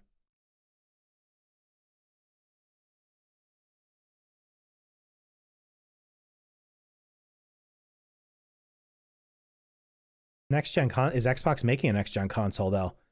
That's the thing. They might be just doing that ROG Ally handheld. Oh yeah, 7 Days to Die is getting another update too. When is it? There's a lot of games coming out. There's a lot of games getting updates this summer. What do you guys think these are? Is there going to be a tiki bar or something inside of the park? Like this looks like something you'd see at like a luau or something like that. It looks like Polynesian style decorations here. Am I saying 2 years until 1.0? Yes. I think that's reasonable considering they said that they just said something about 1 to 2 years. I would have been okay with an announcement only releasing next year where it's closer to 1.0. I hate early access. I'm not going to disagree with you. I'm going to do, I mean, I guess I can just do it now because I guess I can just do it now. I've been thinking about what am I going to do with this? Cause I know a lot of people, I had said before that I don't really want to play early access games anymore. And if this game came out in early access, I don't know if I'd be interested in it. What I've been doing lately is I will watch games, and then when they come out in early access, I pick and choose which ones I play. I'm going to 100% try this game because I think it's going to have a decent amount of content. And if it's on par with like Enshrouded or Valheim or Abiotic Factor, games like that where they have dozens of hours of content at launch that can keep you busy for a few weeks, then I'll be happy with that. And then after that, I'll make a decision on what I'm going to do going forward. I don't know. I really don't know how much content there's going to be. One thing I don't want to do is I don't want to do what I did the first time. And like when I make videos on this game, especially after it comes out, I'm not going to be in the business of speed running content to be the first person to make a video on things. There's far more people. I already can see there's tons of other people now that are going to be covering this game that we're not covering the first game. And everybody's going to be in a rush. It's like a race to be first. I don't care about being first anymore. I want to be best. So I will play the game. If I find something that I think there's worth making a video on, I will make a video on it when I feel like I understand what I'm making the video on and I'm confident in what I'm doing. In the past, I've seen others, I'm not going to like name names or anything like that, and people do make mistakes, and I don't think anybody does it maliciously, but people will literally put out content that is just absolutely wrong. Like what they're saying in the video is easily proven false, but because they're in a hurry to be the first one to get a video up, they just push it out there and then they just apologize for it later or fix it later or don't take it down at all and just ignore it. And for me, I kind of pride myself in trying to be, I don't want to say I don't be right all the time, but I want to be, if you watch something that I put out, I want you to be able to say, yep, I know this is accurate as of the time that I'm recording it. Obviously with early access, things change. So like I have plenty of videos that are older that if you watch them now, things probably have changed. They may not be exactly right, but when I made them, they were right. And they were what I thought was the best approach to doing things. So that's kind of what I want to do with this game when it comes out. I'm going to play it. If they somehow do something where they give people access to it early, I will gladly play it ahead of early access so I can get like a first impressions of it. But I'm not going to sit there and speed run the game the first week it's out to try to make 100 videos on it just to try to get ad revenue. Because I know 100 other people are going to be trying to do that, and good for them. They can do what they want to do. I want to actually enjoy the game. I don't want to ruin the experience for this game the way that I ended up ruining the experience for the first game, because I played the first game and was having fun with it, making videos here and there. And then every time an update came out, I literally no-lifed the game and did everything as fast as possible. Didn't take any time to sit back and be like, this was pretty cool. It was like, nope, I got to make video. And I'm not doing that this time. So whatever amount of content there is at launch, I'm going to play it and we'll see what happens after that. Like there's no promises. I'm not going to be like, yep, I'm going to stick with the game from July 29th this year until 1.0. I'm not going to say I will or will not. It just all depends on what's going on. I will say for a 100%, I will be 100% honest with you. I will be playing other games. Now, that doesn't mean I'm gonna make videos on them or stream them or anything like that. But if I play another game, there's a couple of games that are 1.0ing this year that I really liked that I'm gonna play, and I'll probably make at least one video on them. Because I think, like, I put out a video a couple weeks ago about Under a Rock. If Under a Rock comes out this year, I want to play it because I think that game looks pretty cool. Voyagers of Near, unfortunately, is literally releasing the week after this comes out, so that's probably going to be, I don't know if I'm going to play that or not at launch, but Abiotic Factor 1.0 is happening this year. Lens Island 1.0 is happening this year. 7 Days to Die is getting a 2.0 update, I think, soon. So there's other games that I want to at least try so that I'm not, like, playing one game 100% of the time that I have time to play video games. I don't have, like, 20 hours a day to play video games because I have work and I have kids and sports and stuff that we have to do.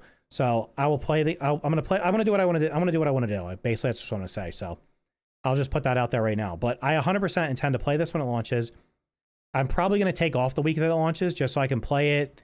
I'll probably stream it a couple times the week it comes out just to kind of give my first impressions and see what other people think about it. But I am not going to play the game 20 hours a day for the first week that it comes out just to be able to do everything and then be like, wait, when's the next update coming? Because that's what happens with a lot of people. They know life a game, and then with early access, they've already said right now, this early access is going to be bigger, less frequent updates. They just said that. They're not going to be doing monthly updates like they did the first time. They're not going to be doing... I have a feeling the updates are probably going to be spaced out 3 to 6 months, 4 to 6 months, something like that. So on the July 29th, you're going to get the first dump, and they might do some periodic things after that, but I wouldn't be surprised if there's only 1 or 2... There might be 1 or 2 updates the rest of the year, right? I think, like, they might do an update in the fall and they might do an update in the winter. I think it's optimistic to say they'll do 2 big updates by the end of 2025. I think more realistically, they might do 1 big update and maybe like a smaller update or something like that. So I guess we'll find out. When they put the roadmap out, we'll kind of get an idea. Hopefully the roadmap says, this is what we're planning. This is, like, it doesn't even have to have, like, I don't want them to say that we're going to have this boss on this date, but I hope it'll be like, here's a block of content. They give like a vague description of it and maybe put some bullet points under it without giving away everything. But hopefully it'll be like spaced out where it's like, we're planning this is for spring. This is for winter. Or sorry, this is for the fall. This is for the winter. This is for the spring next year. And they just kind of give like a rough outline. I mean, ideally they'd be like, this month we're planning this month we're planning that. I don't think they're going to do that because game development is not like, it's not like they're building a ship or something or an airplane where it's like, okay, we have a manufacturing process. We do these things. Like with this, they're going to be developing it. They're going to take feedback. They're going to have to see how people interact with it. And there's going to be changes that have to be made. They're going to have to pivot along the way. So we'll see what happens. I'm definitely excited to play it. I was surprised, but not completely shocked. I almost streamed the Xbox showcase because I was like, there's a chance they might show something for it because I just have a feeling they might show something for it. I was certainly not expecting them to show a trailer and saying it's releasing in a month and a half. That was a surprise to me.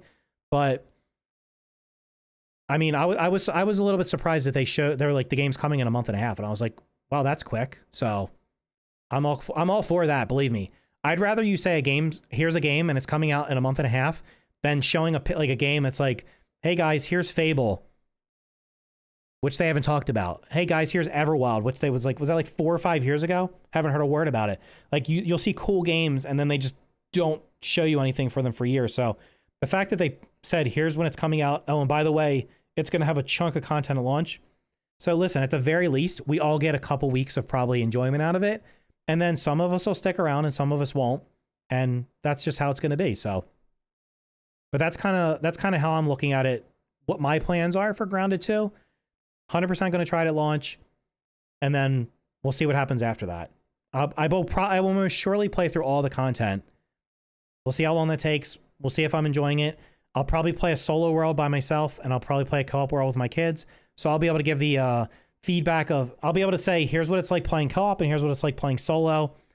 Give both sides of the feedback, and we'll take it from there. So that's kind of where I am with the game right now, a month and a half ahead of time without really knowing too much. They gave us some details, but there's still a lot left to be like revealed. We don't know.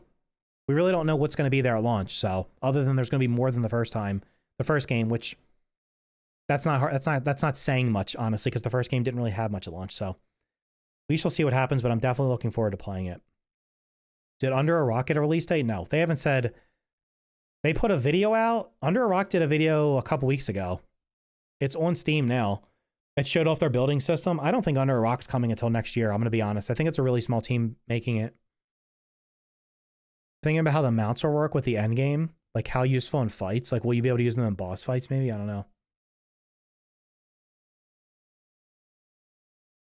Rhino was the only game that made have all-nighters playing it all day. Under Rock is well, at least Under Rock's still in development. But like, just off the top of my head, yeah. When is this coming? Is this coming at the end of the month?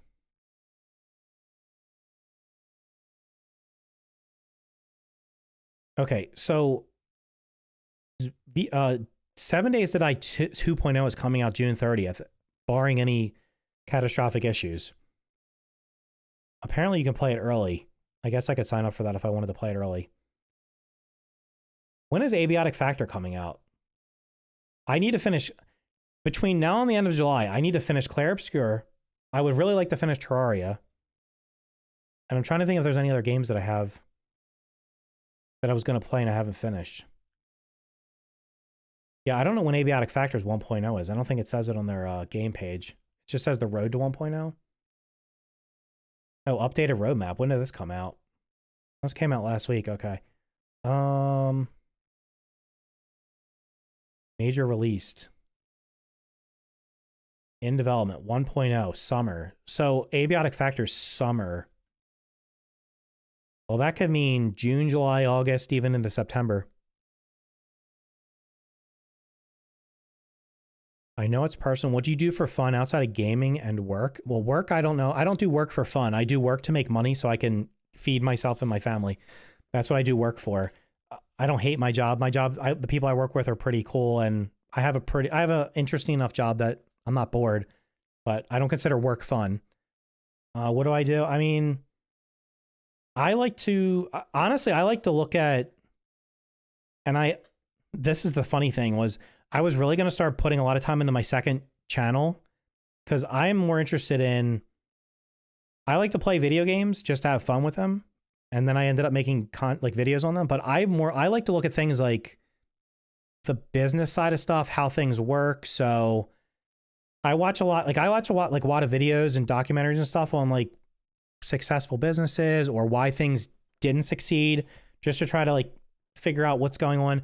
And honestly, just so it's like when someone says something like when the Grounded devs are like, oh, the game had 25 million players. If you hear that, you might think, man, that means the game was really successful. When I hear that, I think a lot of people tried the game, but how much money did it make? Like, example being Clair Obscur. I don't know if they posted it on their, let me see if they posted it on their page here. Oh, it has an update. Uh-oh. So they post it on their store page.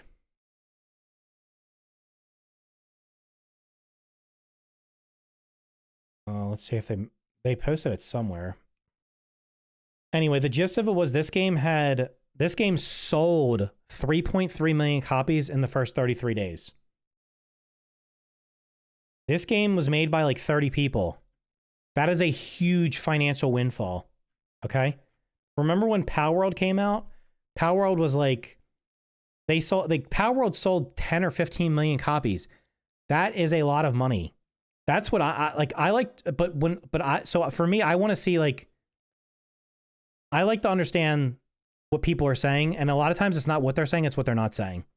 So you have to be very careful. Like a lot of people are like, Assassin's Creed Shadows was very successful because Ubisoft said it was like the best something, whatever Assassin's Creed game. But then when you actually go and look at it, they didn't say how many copies it sold. How many copies did it sell? How many copies did it sell?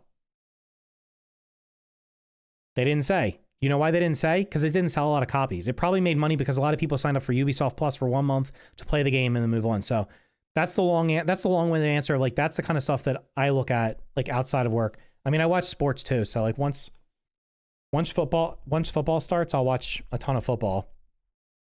And I do watch WWE. My kids got me back into WWE. I was a WWE fan until like 2013, and I stopped watching it for a while. But we watched like every WWE big show and stuff like that.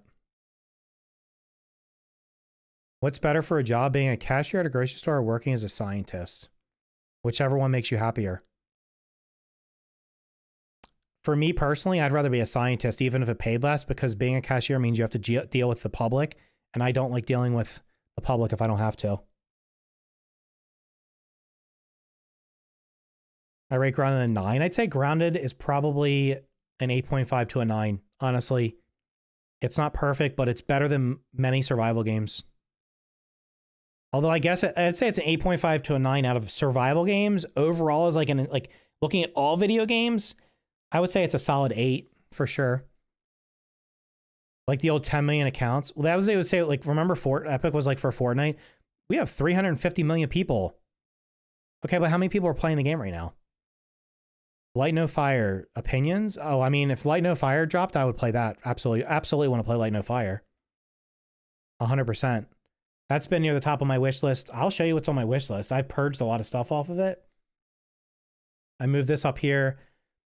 Well, the question is going to be, Light No Fire, is it going to be early access? Because it doesn't have an early access tag here. So, yeah, I'm definitely interested in that. I played like 50 or 60 hours of No Man's Sky, and then before I had my fill of it. It was a fun game for like 50 hours, then it got repetitive for me. My first job was working in a bank. Well, my first like almost full-time job was working as a teller in a bank. And it was not, I don't ever want to work with the public ever again. I don't like dealing with, I do not want to deal with people. Don't want to.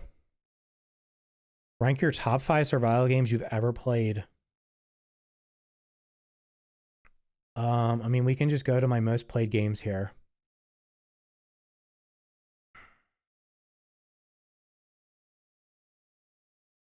What is number 1?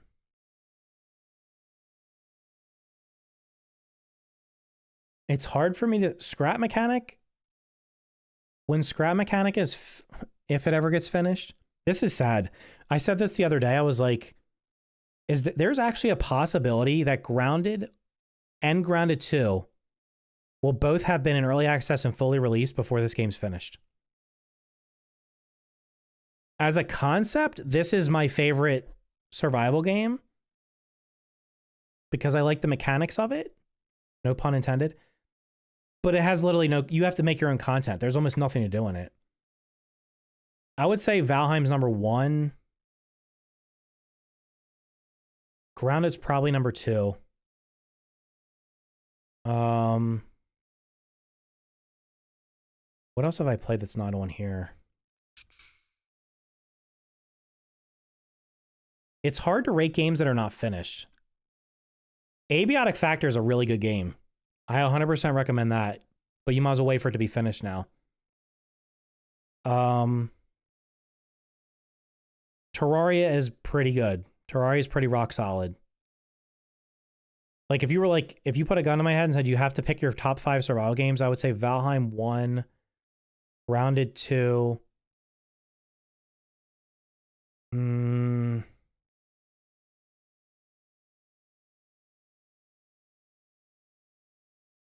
Abiotic Factor's not finished yet, though. Terraria 3, maybe? I mean, honestly, this might be... I can't rate this one because it needs to be finished. And Shrouded's also good. Power World was fun. I played 100 hours of Power World, too. It's like, there's so many games. Have I played The Long Dark? I tried The Long Dark. I just didn't really like it that much. I like Terraria, but once you beat it, you get bored. Oh, that's why there's mods. You can play Calamity, Zenith. There's all kinds of stuff. I just need to finish the damn game. For me, it's a hard... I don't like rating games until I finish them. And here's the sad thing. Still in early access. Core Keeper was really good. Still in early access. Once Human was okay for like one time playing through, but I got bored of that. Terraria is great. Dismantle was really fun. Enshrouded is still in early access. Planet Crafter was decent. I don't even know. Is No Man's Sky considered a survival game? It's more of an exploration game. Sungaland's in early access. 7 Days to Die should be my favorite game based on its mechanics, but I didn't like a lot of the changes they made, so we'll see what happens with 2.0. Icarus is actually pretty fun. I was playing Icarus. I played Icarus a lot in like a couple weeks, and then I just stopped playing it. This is actually a really good survival game.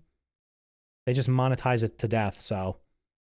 Lens Island's decent. Smallland I didn't like that much. Nightingale, I don't think they've ever made it better. Above Snakes was pretty basic, but it was pretty fun. Raft was okay. Abiotic Factor is going to be finished. That's going to be fantastic. Subnautica, I don't love it. I don't hate it.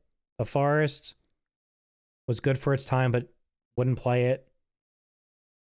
Is that all the ones I played? I probably played them. I probably played games other places that I don't remember.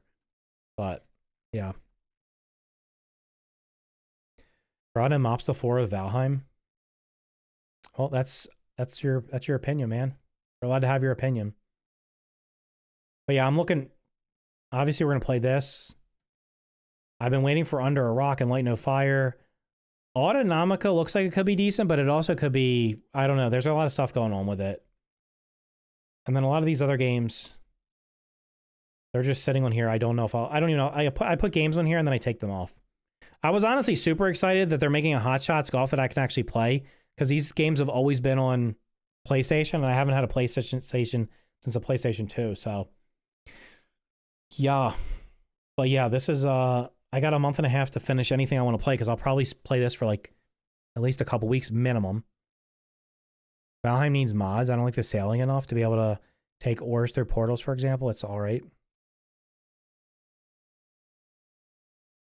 How long is the first area of Valheim? You can finish the meadows in like an hour. You can speed run the first boss. It's almost impossible to die to the first boss. It's a tutorial boss. If you get like a flint spear or a flint axe, you can kill him pretty easily. And like and without even having, like, you could put rag armor on and beat him. But the first time you play through Valheim, now that there's like 7 biomes, it's probably going to take you a minimum of 100 hours. A minimum. Green Hell. Oh yeah, I played Green Hell for like an hour and then I uninstalled it and said I would never play it again. I'm not into super realistic games like that. I didn't know there was a boss, so I just went to the next area. The bird literally pops up and tells you not to advance. It tells you it's dangerous if you haven't killed the first boss.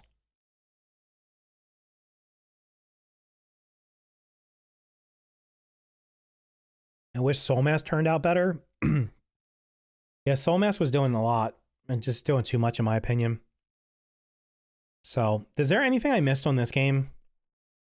I'll be honest, I would like to be able to make like a video on this every day for the next month and a half. That's certainly not going to happen because unless they start dropping more, they need to drop like more trailers or something. Like once a week, drop a trailer with some information or put a demo up. It'd be really cool if they put a demo up so you could just jump in and try it out.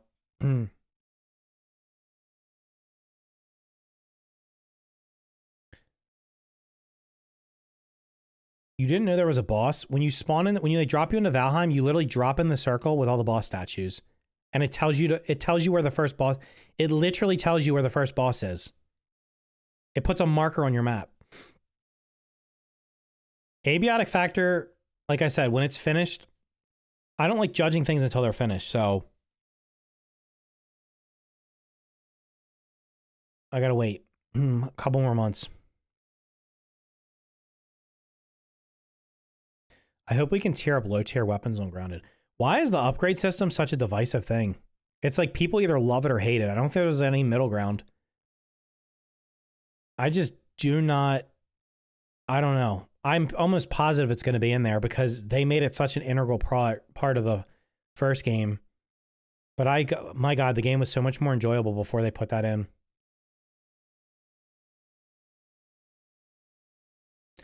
It would make sense to take. I think a lot of games, a lot of survival games and crafting games, what they lack is having everything in the game being meaningful for most of the game.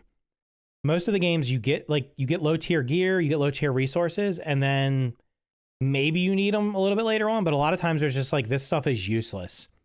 I think it would be better if you got stuff at the beginning and it was useful in some way, shape, or form all the way throughout.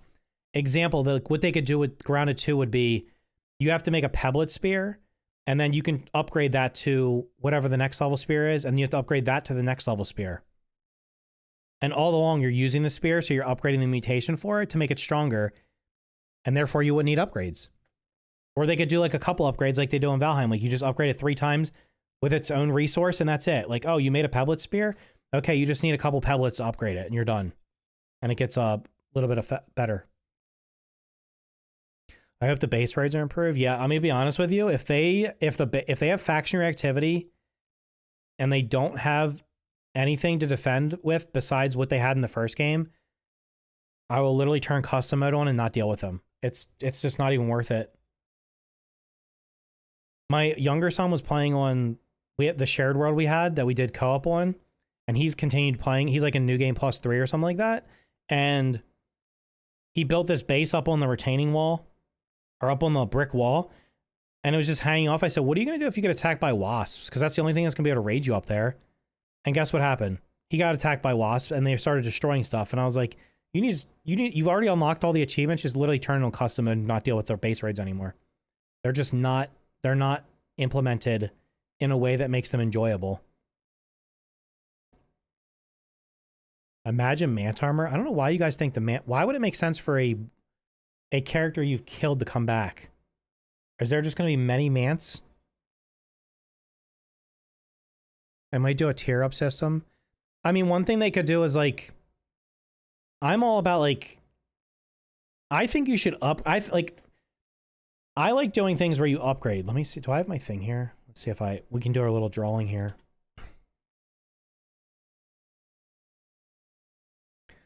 That's not the right browser.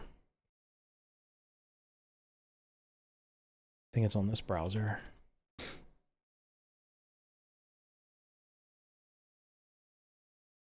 Oh yeah, this has all my this has all my drawings in it. So one thing I like to see is, so if you have a game where it's crafting and there's upgrades in it, so you got your little first tier upgrade bench here. What I prefer to see is you take this, and instead of making a different bench, so you end up having 50 of them, this requires something to upgrade it. So then it's like a tier 2. And then it can make tier 2 gear. And this is not very good drawings. They almost look like Lego blocks. But that's kind of like, then it goes to tier 3, right? So like, do something like that. Valheim has something like that, and Nightingale had it where you have the, where the hell? So you'll have your upgrade bench, but then you got to do these, you have a little augment thing here, a little augment thing, whoops, you do a little augment thing over here that upgrades it, but then you end up having 15 things around one table.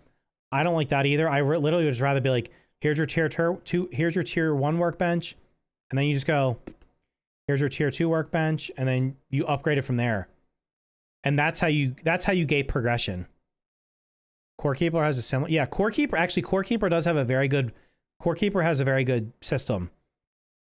You get the first workbench, and then inside there it lets you craft the next workbench. What is it doing? Uh-oh. Drawing. What? Oh, I need the pencil. Yeah, then it lets you go.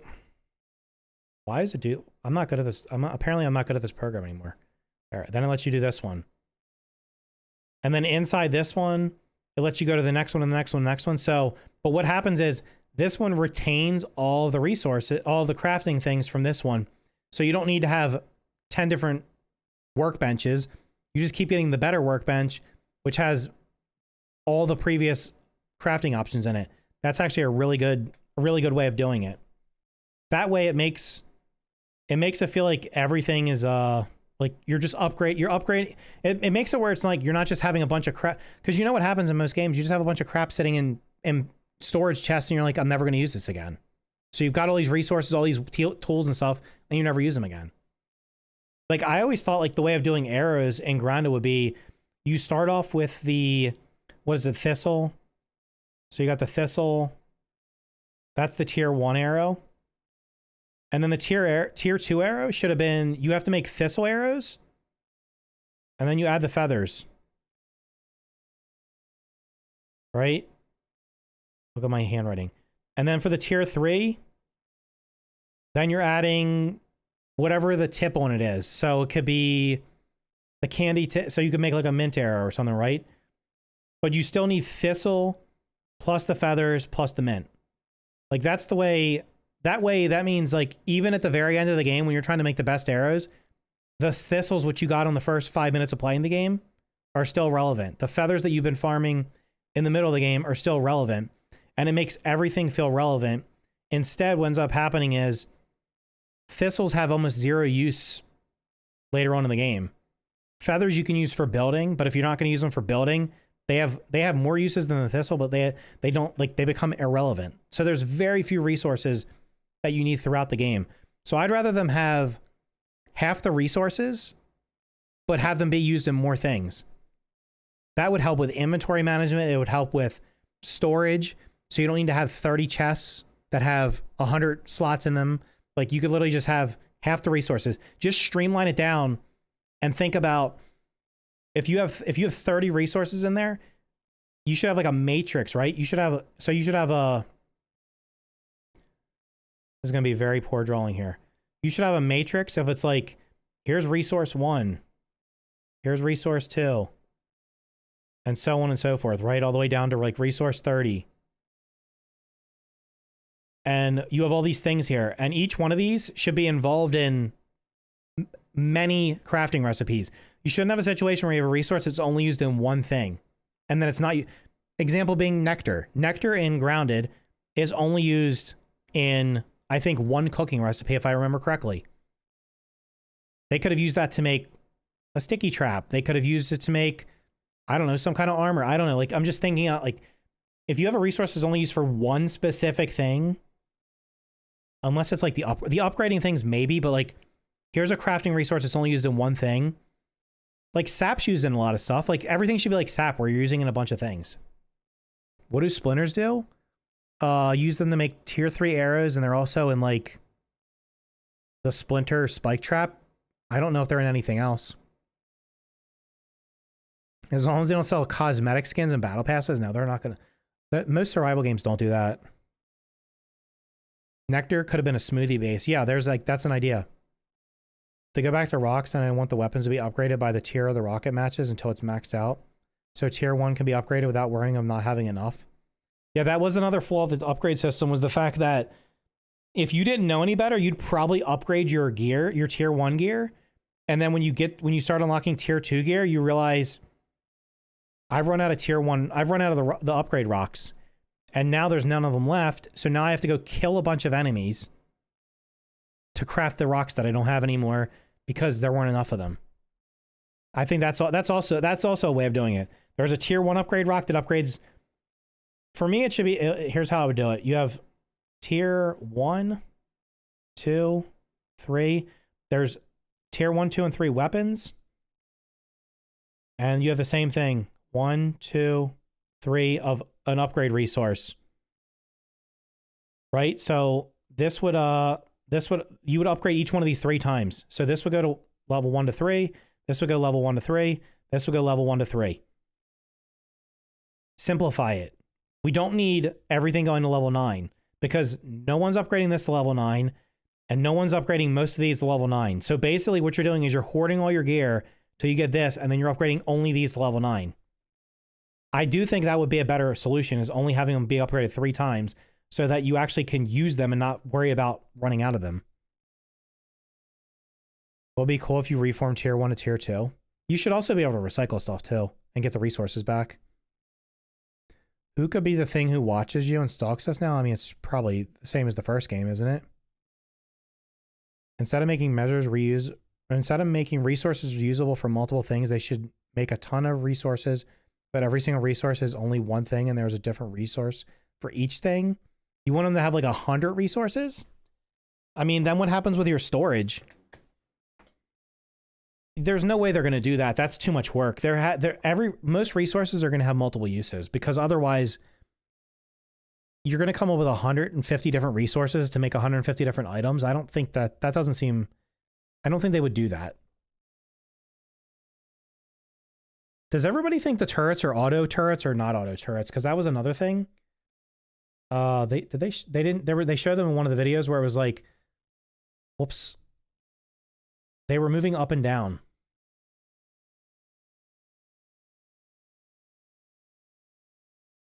It was like moving up and down. If there's auto turrets, I'm cool with that.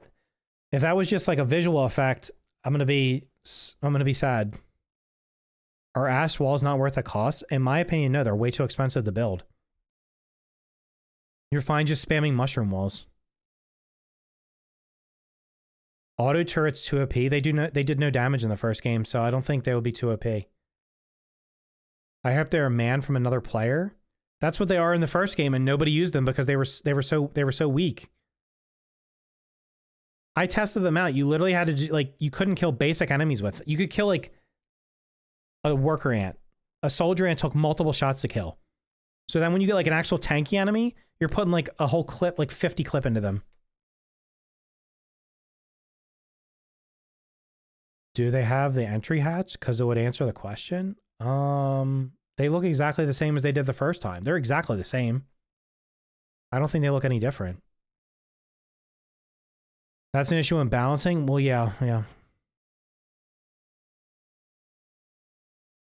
Yeah, then they added a bunch of different ammos, which were probably a little bit stronger, but still they were not worth it. I like the Valheim bench upgrade system. It makes you think about the space you're building. I want a good reason to build a big base. Yeah, I mean, building needs to have a reason too. If building's literally just cosmetic, I feel like I said, I think everything should have a purpose. I don't think building should just be cosmetic. You haven't had time to commit to it. It's summer. You can literally play it for a week and beat it. 2 weeks at most. Unless you want 100% it, then it's going to take you a long time. Yeah, like the house that I built in my in the save that I had on Grounded last time, I built this giant house, and it's like, even putting all of the furniture in the game in it, there's just like tons of empty space. It's like having a mansion and having empty rooms. It's like, why did I build this big house and I don't need it?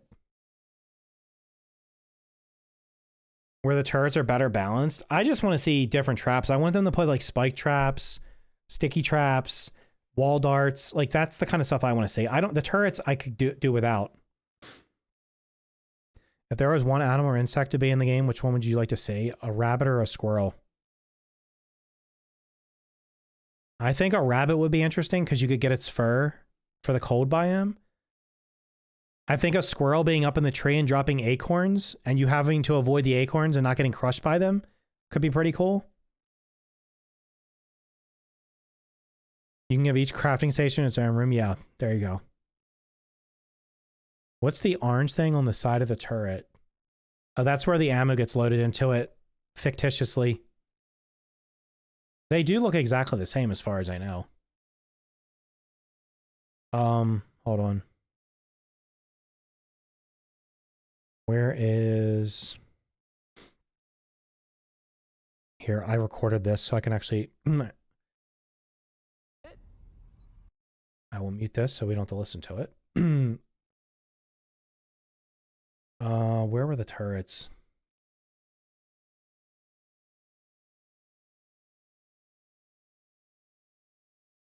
I need to like timestamp stuff in here.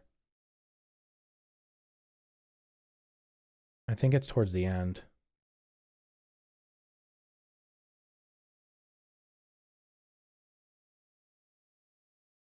This might be it. Showing the base building.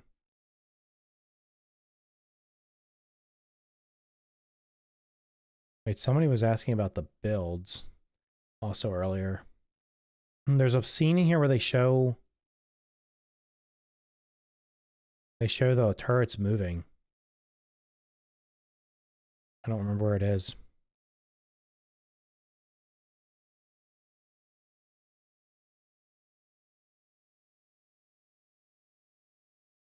I didn't think about that. By in-game, I'd imagine a flying mount would be okay. I wish they would put a flying mount in right at the beginning. Just make it hard to tame. Did I miss it? There's a part where he walks out of the house and the turret moves. Just noticed the soldier ants are the ones carrying the planks? Yeah.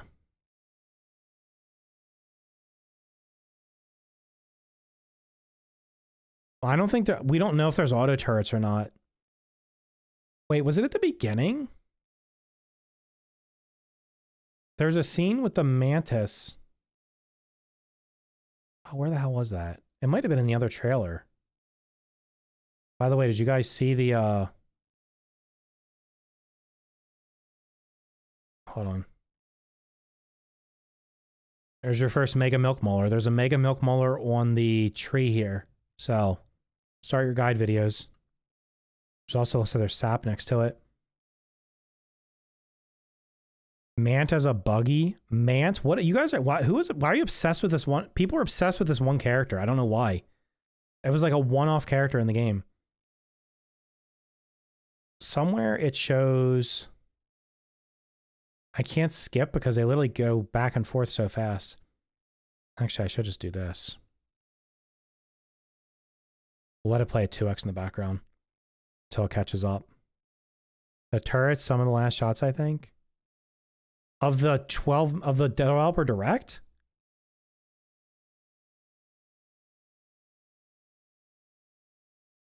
Can you guys not see it's an automatic turret? Well, it looks like it is, but it could also just be somebody inside of it.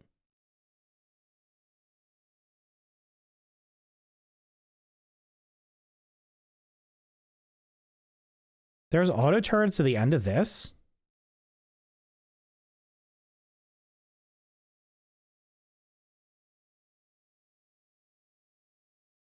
No, there's not.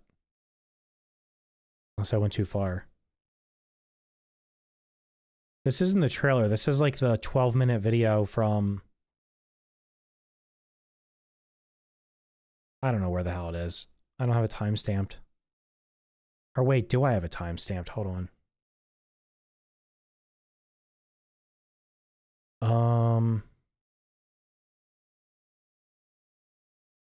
Oh, I did. It's at 2:24, which was... How long was this thing? It is towards the end. 12:34? Okay, we have to pause, go back. We'll do the speed half.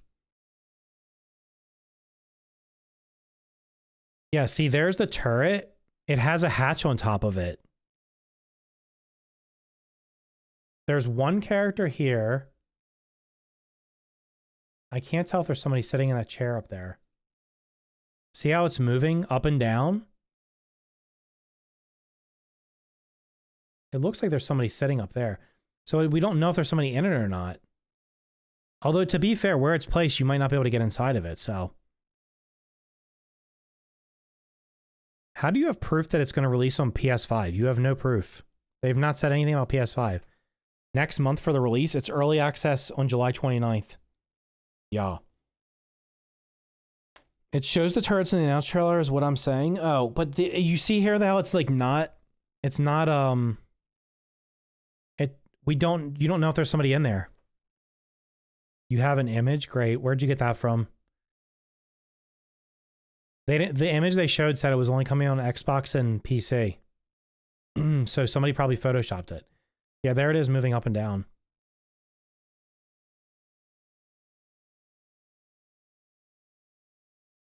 What we just saw right there.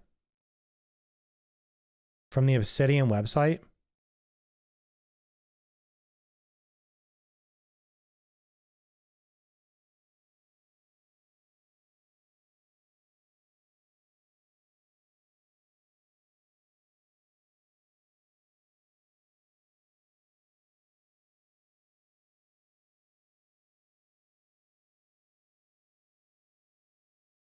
Here's the game. Here's the game's official website. Xbox game preview on PC and Steam early access. Where on here does it show PlayStation? Where do you see PlayStation on here? It does seem like it could be automated. There was no nameplates. There's no nameplates over anybody though.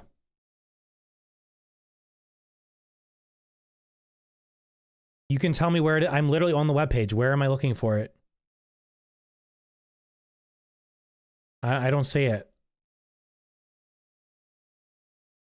This is the webpage for the game. It literally is bare bones. There's less information on here than there is on the Steam page.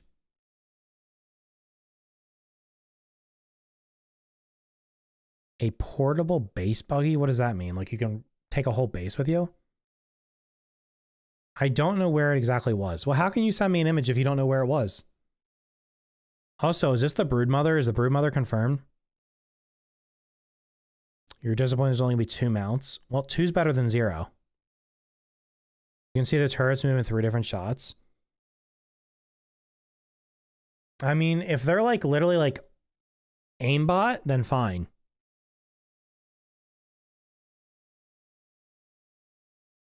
That is the Broodmother. So the Broodmother is in this game. What is this supposed to be? Thoughts on how the Omnitool will work? It's on the Steam page. Wait, where was it? The Omnitool. One tool to rule them all. Axe, hammer, shovel, wrench, streamlined into one smart solution to free up your backpack and simplify your builds. Probably when you're going to cut something down, it'll just automatically use the axe. If you're busting something, it'll automatically use the hammer. If you're digging something, it'll automatically use the shovel. And if you're trying to repair something, it'll automatically use the wrench.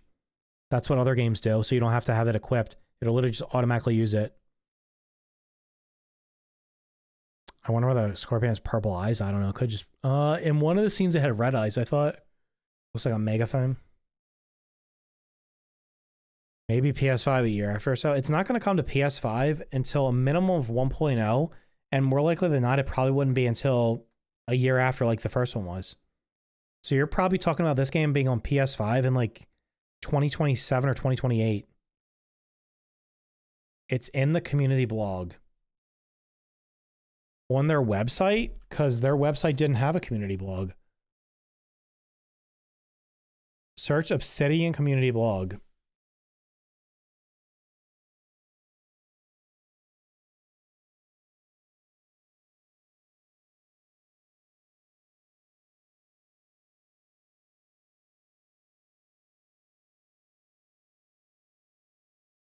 Am I looking at like...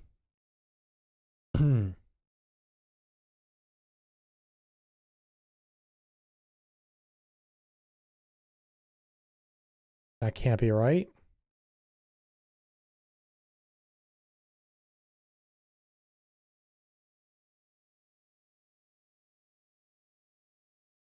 There's nothing on there from 2025. I literally Googled Obsidian community blog.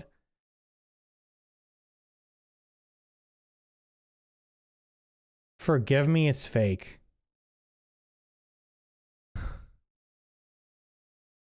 Did you see that in a video or something?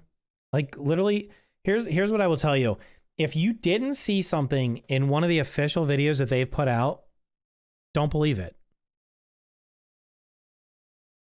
He can't send it in Discord because I hopefully things are blocked in there because people send things they're not supposed to. Wait, it doesn't matter. It's not coming at launch, so it'll be on PlayStation in like 2027 or 2028. It's being controlled. It's an orc. It's an orc. It was interesting that they put this in here and didn't mention that in any of the videos because I think that's a big thing. Wonder if they're going to make the wolf spider the big bad of the early game, or is it going to be a new bug? I mean, they showed it in the trailer, so there's like a picture of them you fighting it. Although you are fighting it. Oh, it's not on here. It must be on their Twitter. Where did I get that picture from?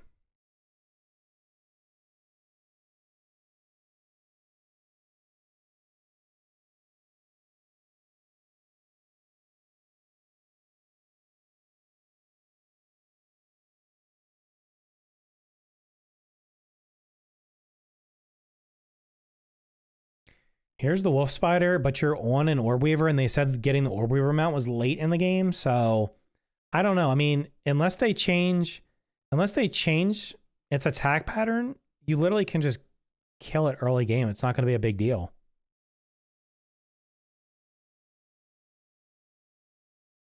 Are there different tiers? Yeah, there's 3 tiers, and the first game didn't have an Omni tool, so the first game you had to get higher tiers of like an axe, a hammer, and like shovels and stuff to break things. Discord is banned where I live.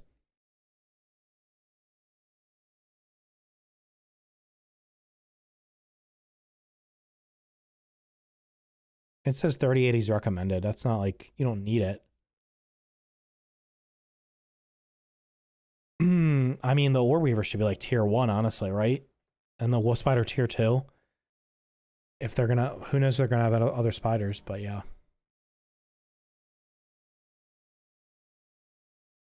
I like the idea of an Omni tool, but I hope it's expensive to make. It sounds to me like you're just gonna have it. If they make it expensive to make, how are you gonna harvest resources early in the game?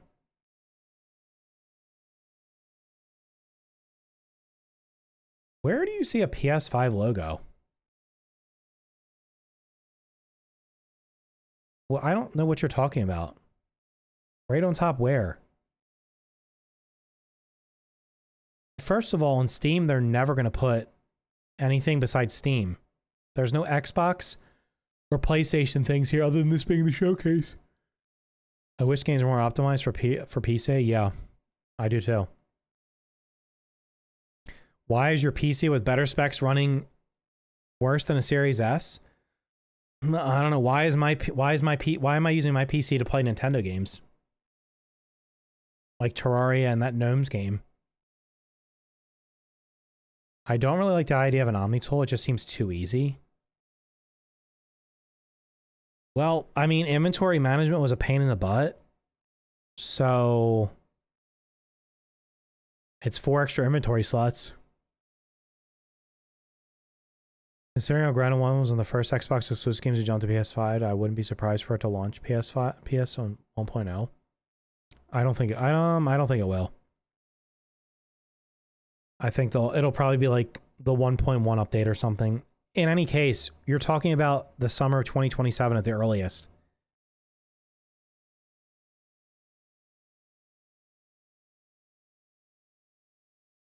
Yeah, Grounded's on PS5 and Nintendo Switch. And PS4. I think it's on PS4, isn't it? Turn off desktop mode UI in Google and go to... I'm not doing... Listen, I don't give a... I'm going to be honest with you. I don't care if it's on PlayStation. I don't care. I don't have a PlayStation. It's not going to be on PlayStation in early access because PlayStation doesn't do early access. We have all agreed that it'll be on PlayStation at some point in the future. It'll probably be on the PS6.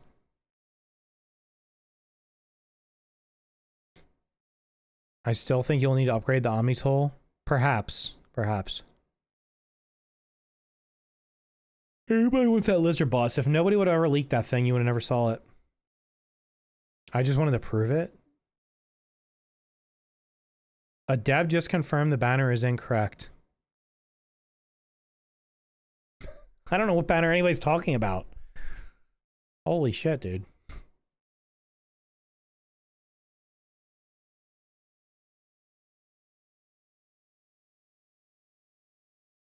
I haven't had a PlayStation since the PlayStation 2.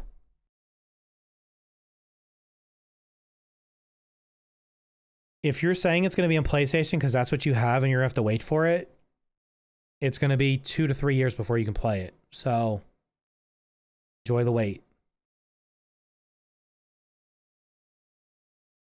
When the Grounded 2 link Did you link that on my Discord? I don't know where you linked it.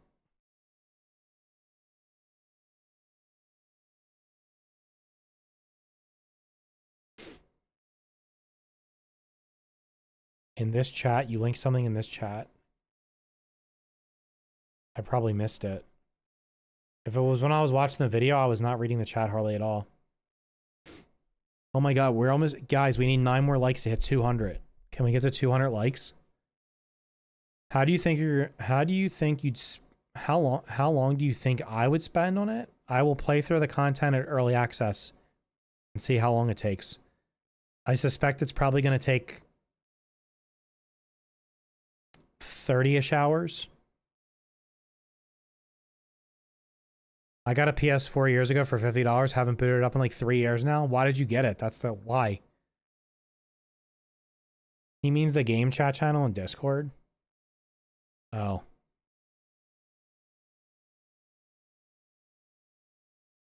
I mean, I'm going to play, like I said, if you missed it earlier, I'm going to play the game when it launches in early access, and I'll play it for as long as I'm enjoying it. That could mean I play it for a day and don't like it, which I think is unlikely. Or I might play it until, I mean, I could play it from release all the way to 1.0. It really depends on how much is there, and for me to stick with a game, it really, like, there's got to be something to do. I'm not going to play it just for the sake of playing it. I'm also curious to see what they're going to do when they do, like, the first game, every time there was a big update, they said they wanted you to start over. I can assure you I don't want to start over 10 times during early access.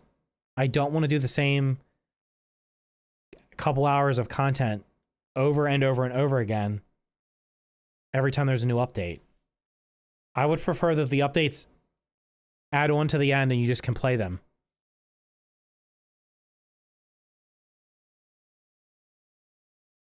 Bugs always dashed and dodged? No, they didn't. They would they would lunge at you. I don't remember bugs. They would jump at you. I don't remember them jumping. Maybe the larva did? I think the larva might have jumped away, but everything else would literally just, they wouldn't normally jump away.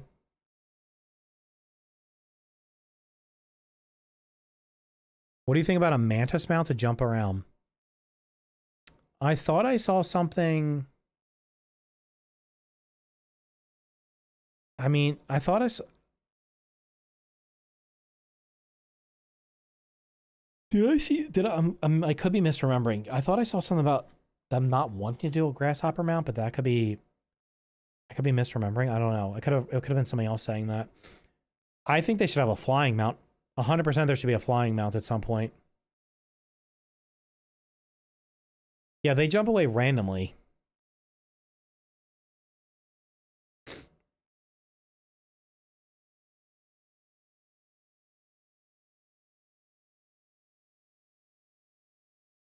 Yeah, the grasshopper mount in small land, literally you would just die all the time because it would jump erratically and you would just fall into the water and drown. Do you think every bug in Grounded 1 will be in Grounded 2? No. I don't think they're going to reuse 100% of them. I'm sure there'll be some that don't make it. Hopefully the termites are not in it. I'll be happy if there's no termites. They've only showed one kind of ant, so maybe they're only doing one ant this time instead of doing 3 different kinds. Still waiting for Scrap Mechanic to leave early access. You're gonna be graduated and close to retirement from a job before that game gets finished. Grounded 2 will probably Grounded 2 will probably be finished before Scrap Mechanic is, or maybe Scrap Mechanic. You know, it would be a disaster is if Scrap Mechanic got a huge update like right before, like at the end of July. That would be a disaster for me.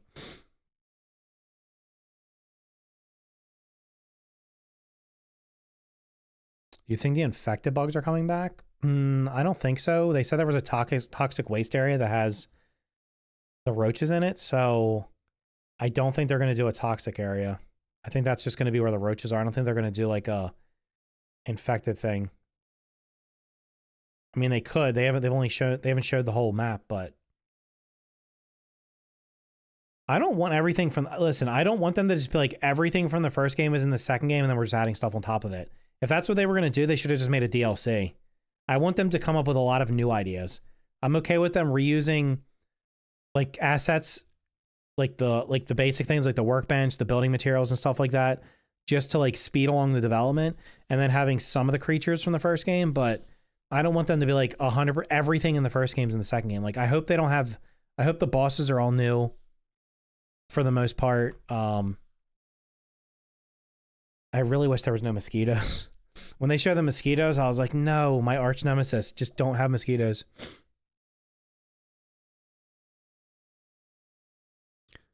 Do you think they'll have the story done at launch? No, they said they're only going to have a fraction of it. The year is 2145. Scrap Mechanic is launching. Yeah. The great-great-grandchildren of the developers finished it. They couldn't make a DLC because of limitations. That's not true. They could have made a DLC that had its own area. They could have literally just made the DLC a separate section that you go to, load into, that doesn't load any of the rest of the map.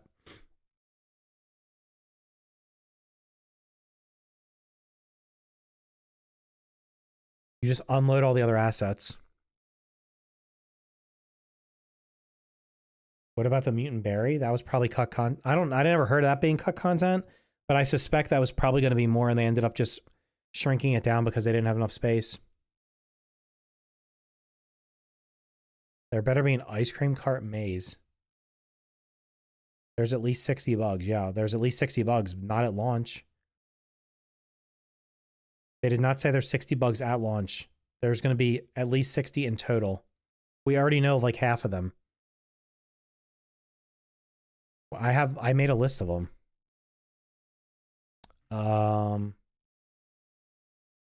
Yeah, here's my list. Red soldier ant. This is definitely a butterfly now. I don't think it's a moth. It's a butterfly. Bee weevil. At least one scorpion, possibly 2 or 3 types, because there look like there might have been multiple colors of the scorpion. So, caterpillar, red worker ant, orb weaver, ladybug, praying mantis, aphid, cockroach, earwig. Oh, this was that one scene. Is it an earwig or a stink bug? I mean, sorry. Where's that trailer? Oh, it's actually on this page.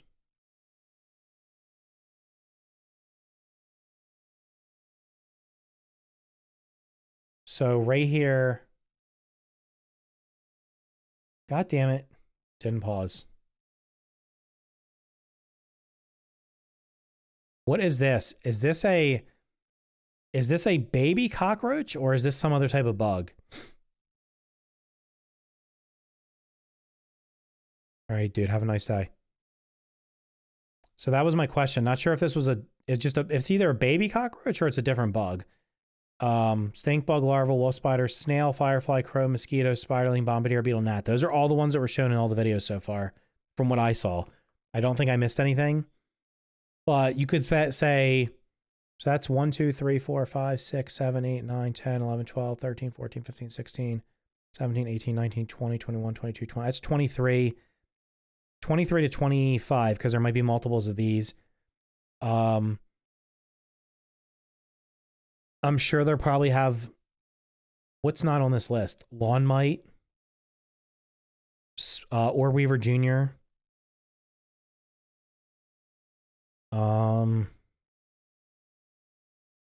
I mean, if there's water, they'll probably have the diving bell spider and the tadpoles and the water boatman. That's 5 more. They might put the, what was it? They had a silverfish that was cut from the first game. They had the water strider that was cut from the first game. They could put the termites in. That would be a termite soldier.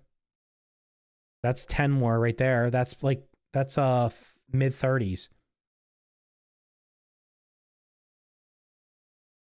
How many bugs were in the first one? About that number? Was it like 60? It was like, well, there was multiple, there was like 60-ish because there was infected versions of them.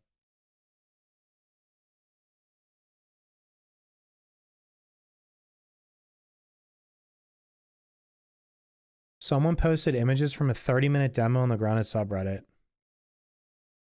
How is there a demo?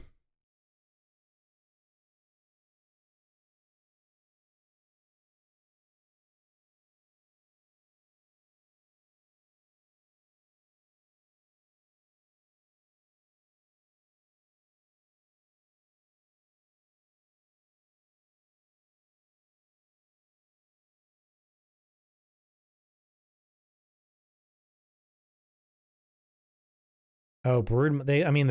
So there's a tarantula. That's definitely one. The brood mother's on the picture on the website, so that's probably a boss.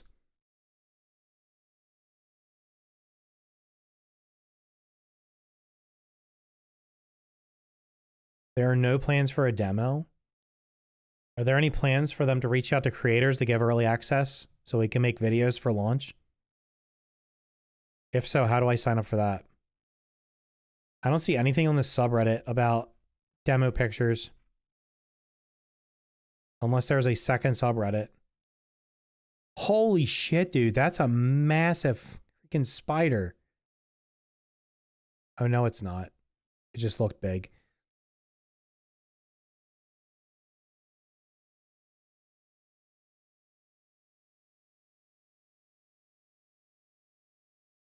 Oh, here we go. Wait, Apex posted it. How did you get the pictures? Grounded 2 gameplay images. Pevlet Spear. Torch. Omniax. Oh, you literally just grab it off the wall. You don't even have to craft it? From a reporter website?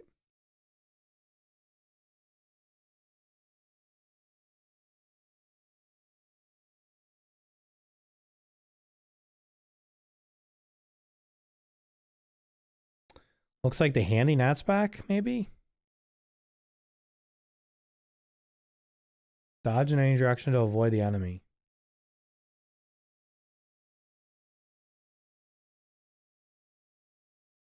Orc B.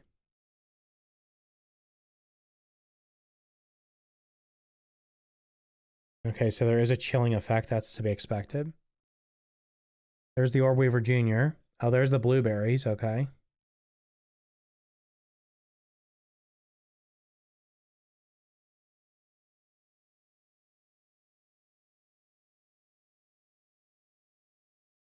Find the Ranger Outpost.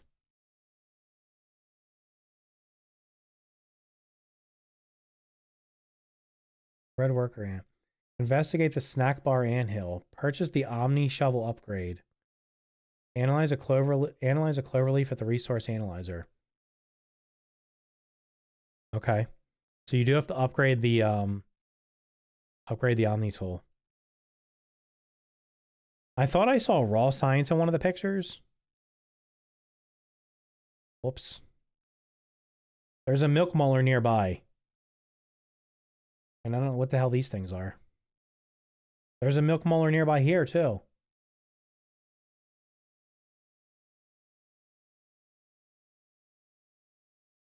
Wait, is there another milk molar there? Is this like all the milk molar locations?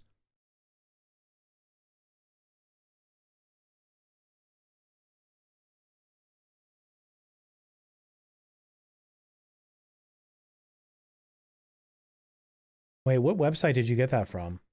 Does it say where you got them?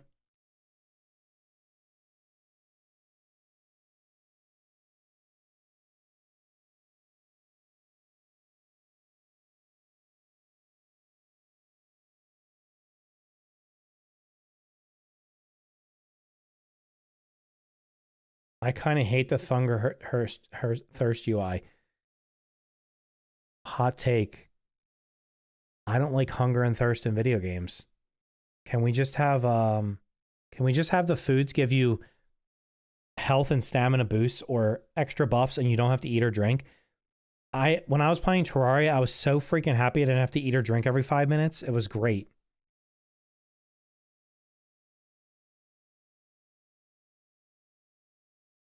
Meals that buff, not need to keep a bar full. Yeah, it's like, I understand that the concept of a survival game is you must survive, but at the same time, it's like, Is it fun? Is it fun to have to eat and drink all the time? No, I don't think it is. I don't think it is. I don't think eating, I don't think in real life I have to worry about eating and drinking and sleeping. In a video game, I don't think it's fun. In my opinion, you like eating in video games or real life? Like, I don't mind eating if it's like, oh, eat this food and you'll get a buff for this boss fight. But like just eating food to not die, I don't like that. I think we've evolved past that. Most new games don't make you eat anymore.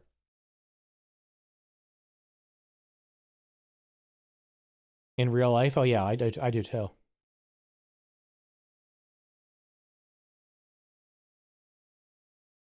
You've been doing that for 12 hours, bro? That's impressive. Except RuneScape. Oh, I played the RuneScape survival game. I didn't and then I read that they said that's going to take they put an update out. I think they have a roadmap or something. Yeah, they have like a roadmap or something on here. This game's not going to be finished till the end of 2026. So, this is another game. I bought this game and played it for some time. I don't remember how much. It wasn't very much. What am I looking for? Survival?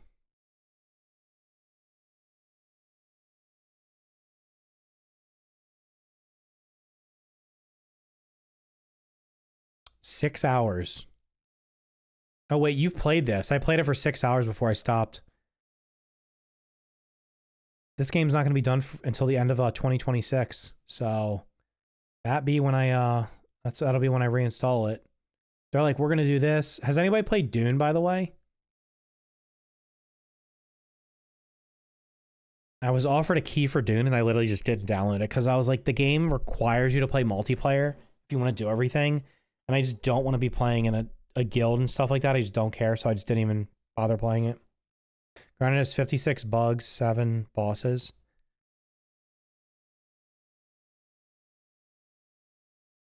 Yeah, Plug in the Haze was definitely an interesting thing. So they could do something like that.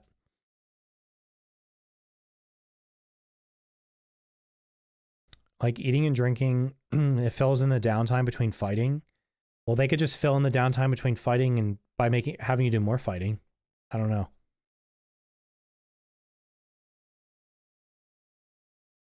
I don't expect to enjoy Dune. Well, they sent me a thing. It was like, here's how you get your key. And then I clicked on the thing and it wouldn't let me log. I was like, I'm not dealing with this crap. I knew I wasn't going to play it. It's done pretty well. It's had over 100,000 players today, but I feel like that game will fall off by the end of the month. Oh yeah, are there going to be wasps? Never been in the games with the guilds and stuff. I just don't have time. I just don't feel like I'm not making a commitment to where I have to like do stuff. I don't want to play an MMO. Can I send you the thing? You're not going to get... There's minimum requirements for it. You're not going to meet them.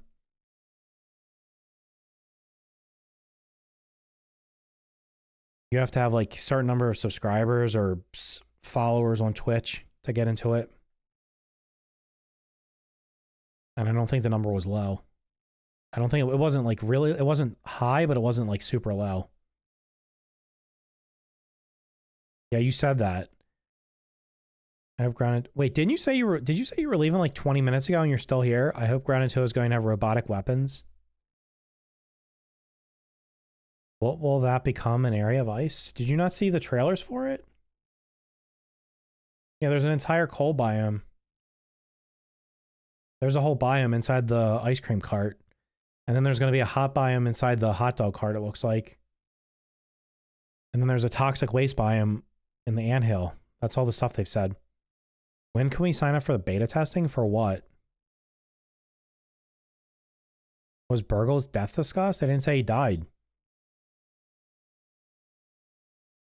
How does the ice cream not melt? Because it's a video game. That's a good question. It would have melted instantly.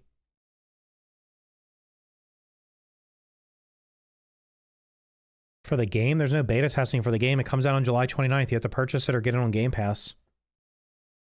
It's going to be $30 or you can play it on Game Pass. But it's not till July 29th. There's no There's no early stuff. That's when it releases in early access. Xbox or PC? Or sorry, Xbox Series X or S or PC. That's how you have to play it.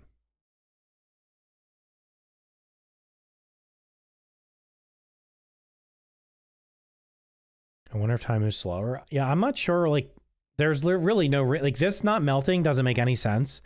Like, if it was inside the cart, that would make sense. But this stuff not melting makes absolutely zero sense. But it's a video game, so we'll just let it go.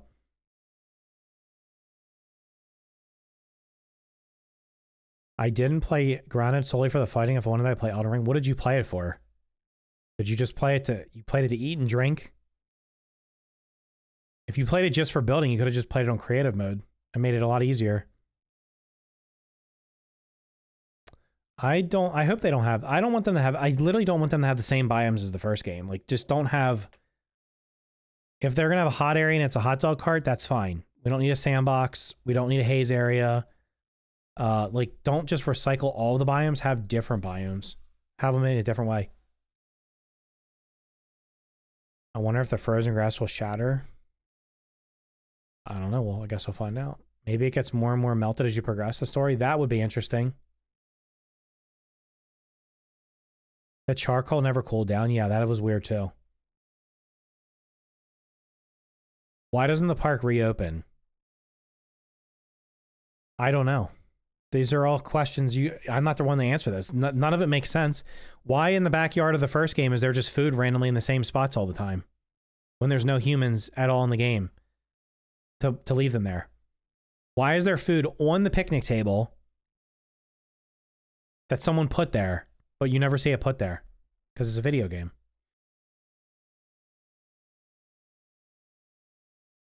Well, maybe there's a thing where you turn off the freezer for it and it melts all of it. That could be something.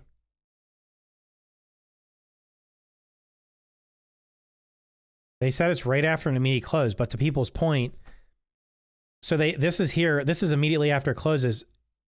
In real life, this would be melted in one day. Like, this would be gone by the next day. It's like, it's sunny outside. It doesn't even matter what the temperature is. It doesn't look like it's terribly cold outside, since they were all wearing shorts and stuff in the videos. So they're wearing like shorts here. They're wearing like these, they're wearing literally like shorts. So it's probably spring or summer. Also, you wouldn't be selling ice cream in the winter, more likely than not. This would melt within one in-game day. It would literally just be gone. That's what would happen. All of it would be gone. On top of the fact that any of the bugs in the yard would be coming over to eat it.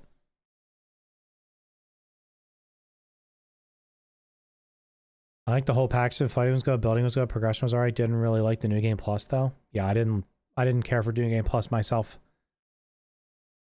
Yeah, the tiki decorations. It's definitely yeah. Light bulb that bugs swarm to at night. They did have bugs swarm to the, well, not swarm. The gnats swarm to the lights in the first game. It's infused with raw science to not melt and be unattractive to bugs. Yeah, I mean, it's a video game, so you just can't question if you question everything, then the whole premise of it would fall apart. I just did find it weird that, like, human food... I knew some people said they wouldn't want to see this, but I think it would be cool if, like, humans came in and started cleaning stuff up after like, certain events happen.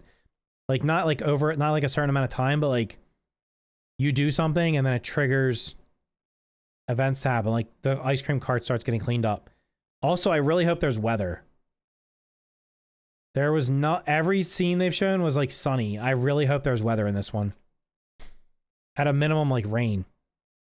Although, I guess, would the rain wash away the ice cream?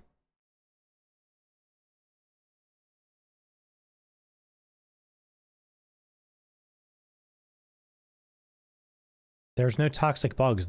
They said the only bugs in the toxic area are cockroaches. So, everything else dies down there. At least that's what they said.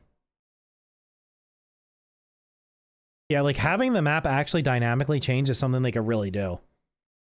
Like, the ice cream cart gets cleaned up. The hot dog thing gets turned off. Or so, like, that's the kind of stuff. The lawn gets mowed.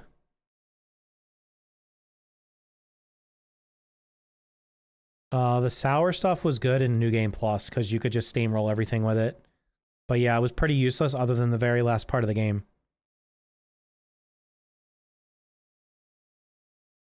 Yeah, it's weird. Smallland did seasons and they couldn't do it in Grounded, but I guess, yeah, 2 different games. Will the rain be a dangerous event? Well, you're shrunk down, so probably. I think it could be, they could just do something where it rains where it's not. I mean, it could be like you just have to take shelter. That's what Smallland did. When there was bad storms, you had to take shelter. So you have to take shelter, and they could have it like after it rains, certain parts of the yard are flooded. So that would change it. And then the water slowly evaporates over time. Yeah, the sprinklers in the first game were definitely the way they could have implemented having water. So, but they didn't make it happen. I mean, they could do fog. They could do wind. They could do rain if it was just like drizzling. It doesn't have to be like a thunderstorm where it's like tremendous downpours.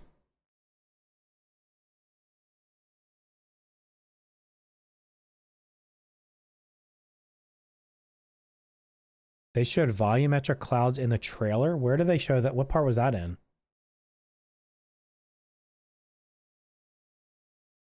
Well, the first half of the trailer is this cartoon stuff, so. What part are we talking about this trailer here? Well, they said Wendell and Burgle disappeared too, so most likely you probably have to rescue them.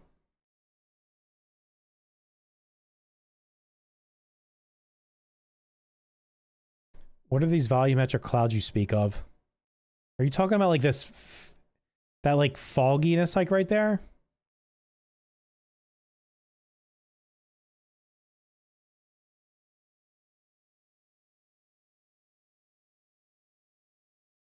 You could see clouds moving around in the sky.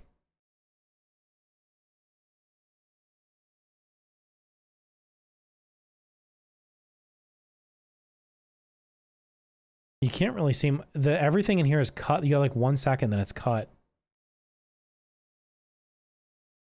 This was an interesting scene here because, hold on. So here Max is on the ground and Hoops is on the ground. And then in the next scene, they're both on mounts and Pete's suddenly there. This is shooting and there's no other character. Which leads me to believe the other character is inside of here. Because this thing's not auto shooting, right? At no point do they show the 4th character until there. So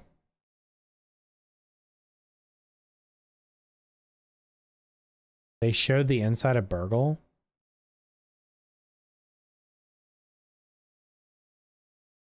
They summon them out of Pokeball. Could be.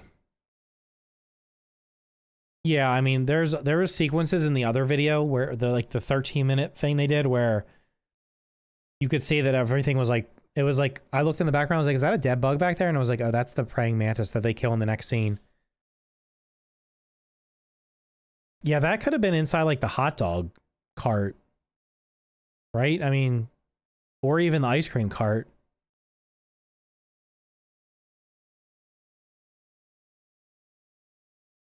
Unless you're talking about, they did show a thing where there was levels that was inside of Burgle. That could have been the thing they showed today. Yeah, that video they did today, I can probably get like a couple videos out of that. I gotta milk this, right? Gotta make as many things as we can. There might be there is definitely a tarantula. It was in the video I watched earlier. They didn't show the tarantula, but it was in the UI.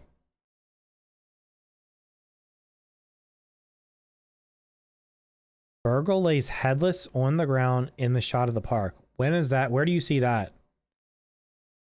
I don't remember seeing Burgle on the ground.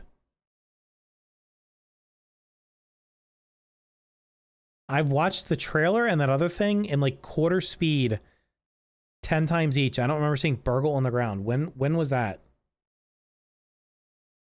I would suspect it's a boss because it's tied to a mutation. And you generally don't unlock mutations unless you kill a boss.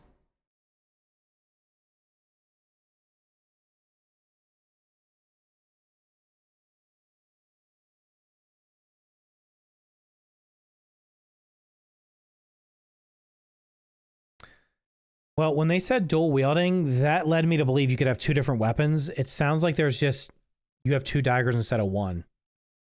So I thought it would be like, oh, you can have a dagger in one hand. Like you could have 2 different daggers or something, but that doesn't sound like what it's like.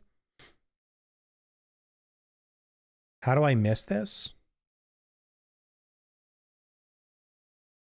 Where, you tell me which video showed the Burgle laying down and at what time, and I will turn it on. I don't remember seeing Burgle. 118.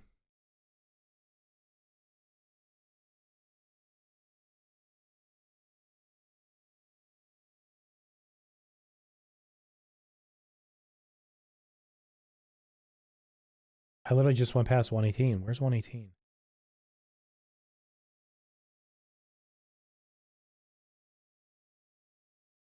I mean, are you talking about like this haziness back here? Oh, you mean that? I mean, I don't know if that means there's gonna be weather.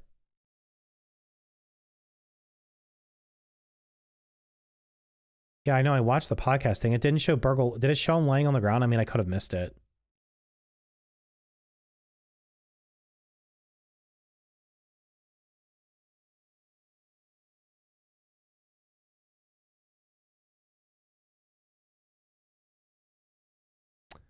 Where in here does it show Burgle on the ground? This is a bunch of, there was a lot of talking in here. They showed some stuff, but not a ton. I know there was a part where you were,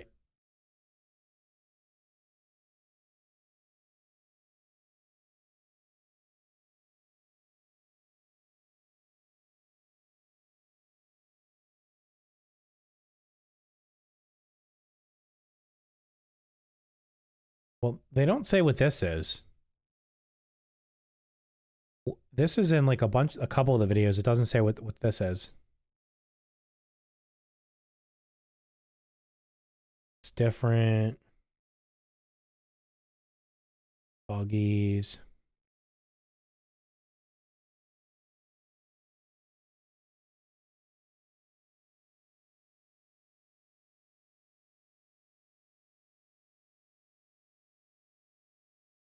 Yeah, I have no freaking idea where that part was.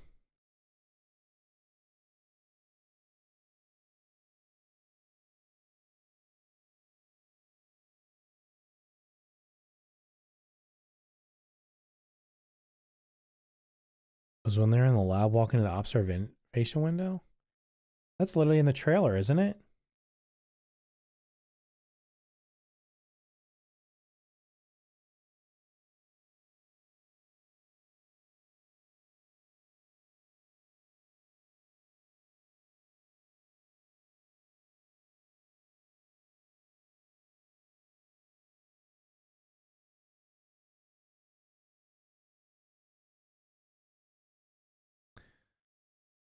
You watch someone else show it, it has teleporters. First of all, it had elevators, not teleporters. And secondly, unless that person played the game, everything is pure speculation. Just you cannot believe everything that people say. No, unless the person has played the game, and I can't imagine the demo even had that part in it, it's literally just wild speculation on what's happening. They did show that could have been inside of him. I just don't remember it showing him laying on the ground. I'm not saying that's not going to happen, but like, there's no, you cannot say anything definitively unless it was literally shown on the screen. Like earlier, somebody was like, there's a tarantula in the game. And I'm like, what? And then it actually showed it said kill tarantula, unlock the mutation. Okay, that makes sense. That's there. You see it. But without that picture on the screen, I don't believe it. Where in the hell is this part where they're walking out of the... I don't think it was that.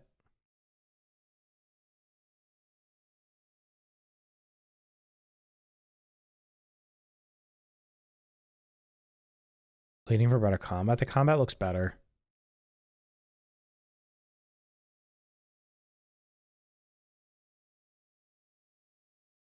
Where is that part where they walks to the elevator?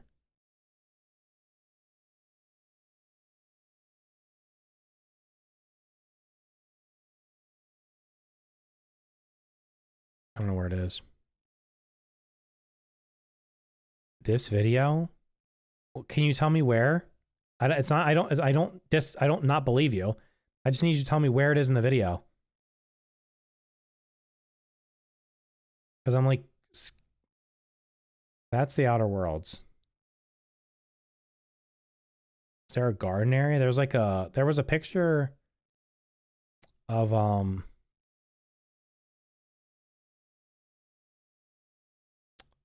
whatchamacallit, there was an overhead picture that looked like it might have had some type of greenhouse. Brother, I'm gonna watch this on like, can I watch this at like 3x?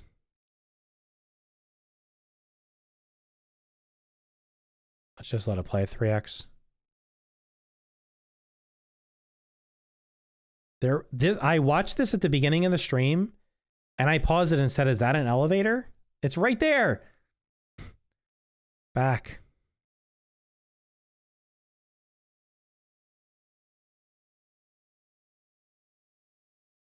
Pneumatic transit system. This is an elevator.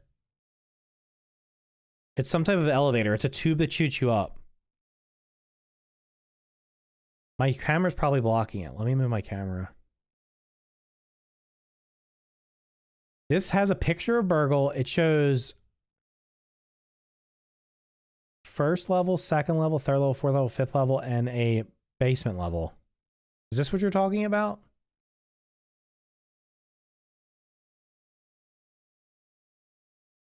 I don't remember it showing him laying down, though. Was there a picture? I don't know which video just linked. Where did you link a video?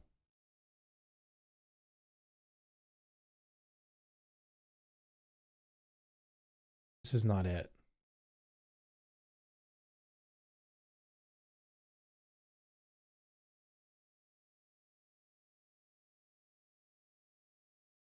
The character UI was better. I mean, we have to wait until we see how it works out. Yes, this is an elevator.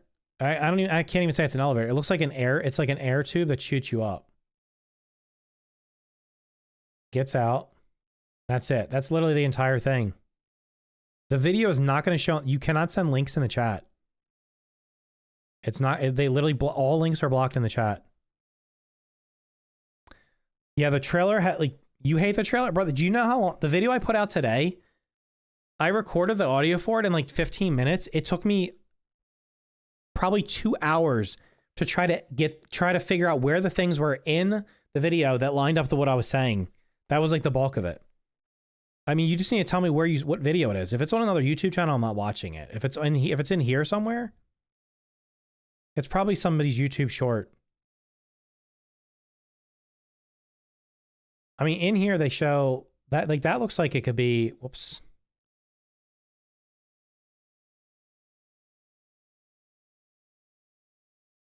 This could be inside Burgle. This could be inside like the hot dog cart. It could be inside the ice cream thing. This could also be inside of Burgle. This could be inside the ice cream thing. Could be inside the camera. I don't know.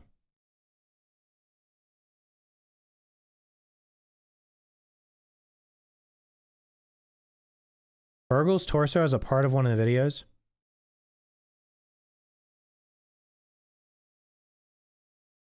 The whole shot of the lab window is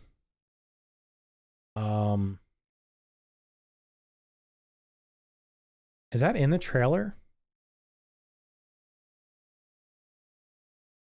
Where's my notepad? Hold on. Notepad had timestamps in it for things.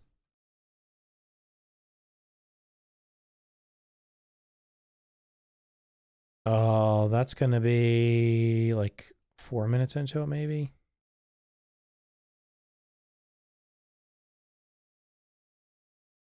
Hold on, it's like 4 minutes in.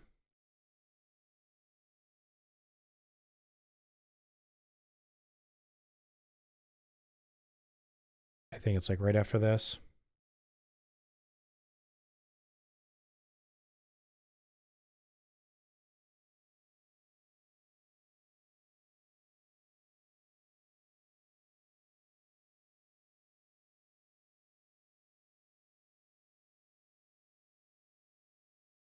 Was it on the right side of the screen?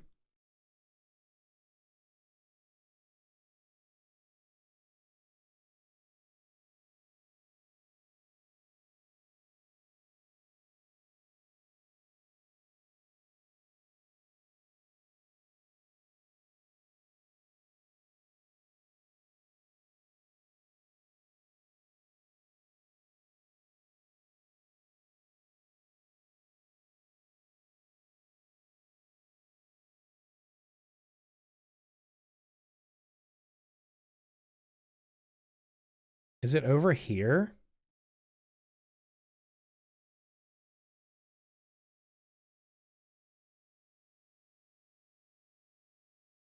Yeah, brother, I don't...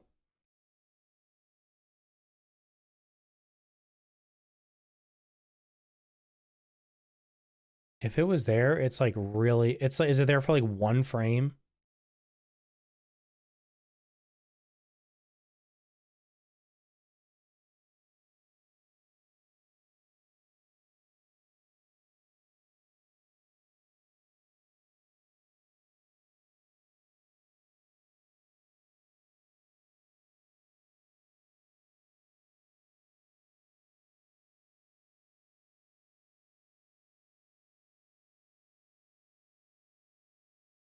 Is it like over here?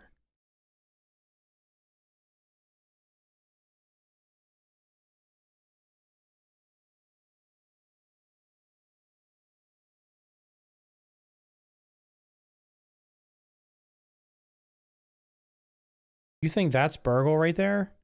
This little thing in the bottom corner. That right there. That looks like the ice cream area.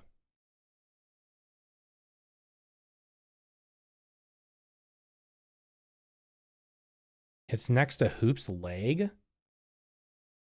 That looks like the ice cream area over here. You guys just keep telling me, like, where is the overhead view? What video has the overhead view in it? I remember saying it. That is not Burgle. That is the ice cream area. That looks like the ice cream cart tipped over. Right there. Yeah, that's 100% the ice cream cart. I don't know what the hell that is. That's just like... I don't know.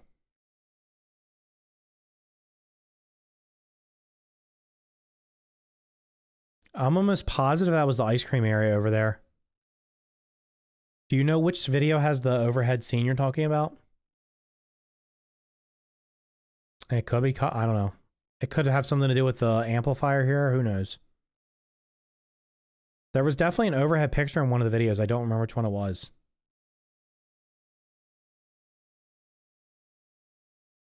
When did they talk about the mapping? The first trailer has an overhead video?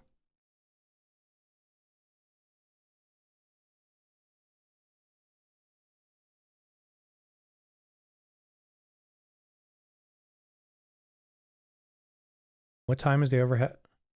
Is it like right at the beginning? Here, this one could run at like half speed because it's only like a minute long.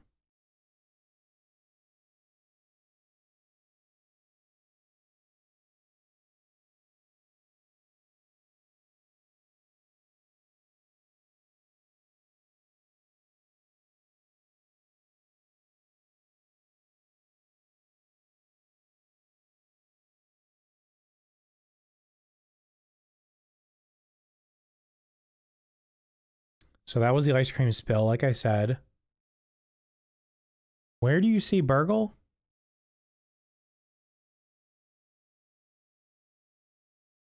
Is this the right scene? I don't know. There might be like a delay on the stream.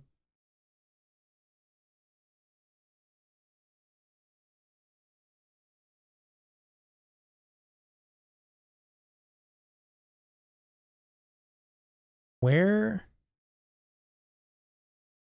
It's right above the N. Are you talking about this?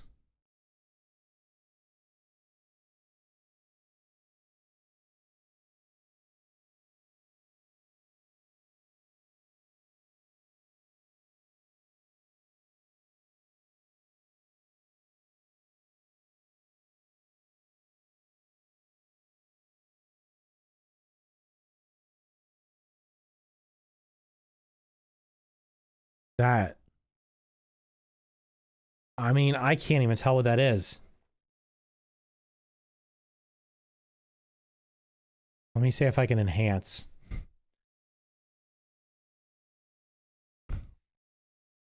Now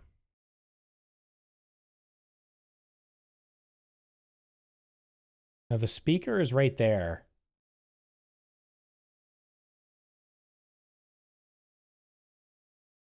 No, I'll just drop it. Hold on, I'll drop it in here.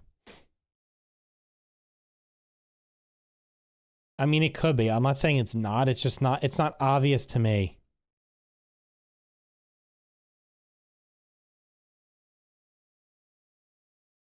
Go back to the rec. It was on the right side of the shot. You have to tell me timestamps. I'm not going to keep going back and forth between videos.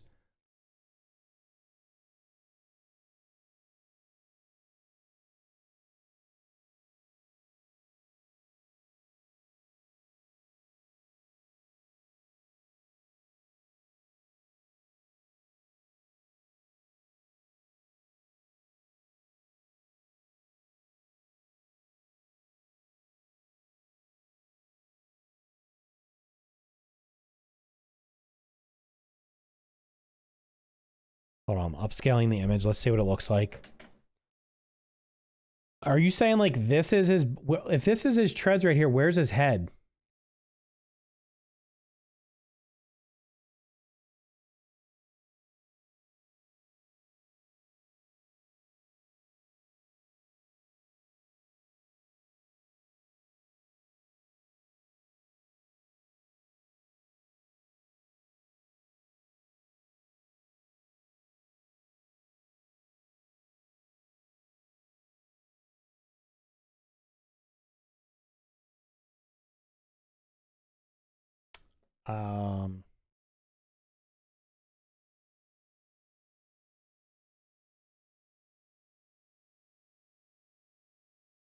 I just blew this up.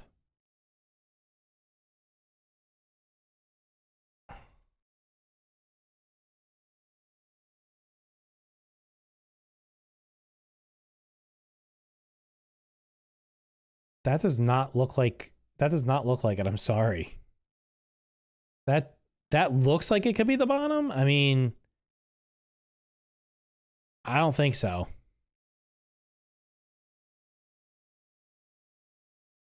Hi, I'm Korean and I want more utility function. What does your nationality have to do with any of that? I mean, you can literally see his arms. Where? This is, look, this is upscaled, so it's not like I had to upscale like a really grainy picture. South? I mean, if he blew, where's his head? Where's his head?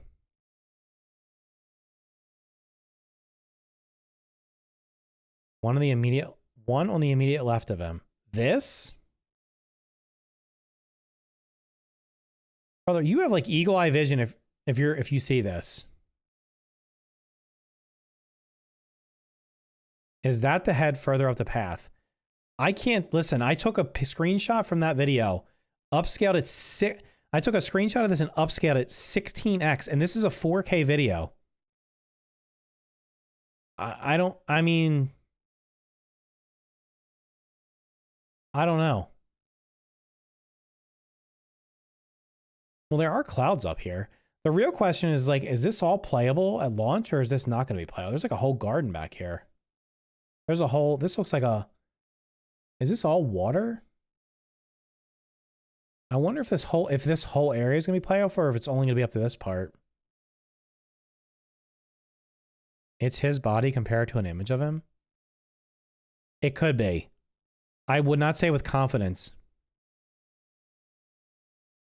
I mean, if they already have this stuff all laid out, why wouldn't you have it? I don't know. This could be Burgle. It could be something completely different. I cannot say with confidence either way. You think the zone's going to be like this boxed off area? I mean, is the water going to be in play? If you tell me exactly where it is in that video, I'll put it on. I don't feel like going through a 13-minute video looking for one scene. That's the problem.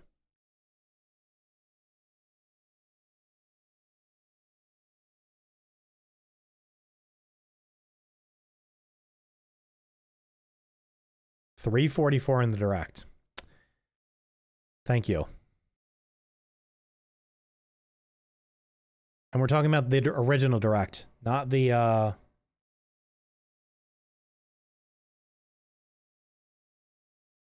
This is literally the same exact freaking scene. You do realize that, right? Whoops, I wanted to do half.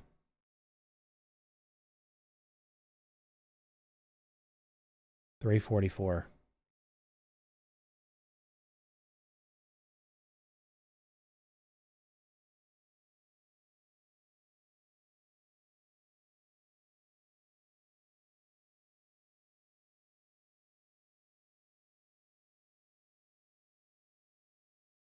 Did I miss it?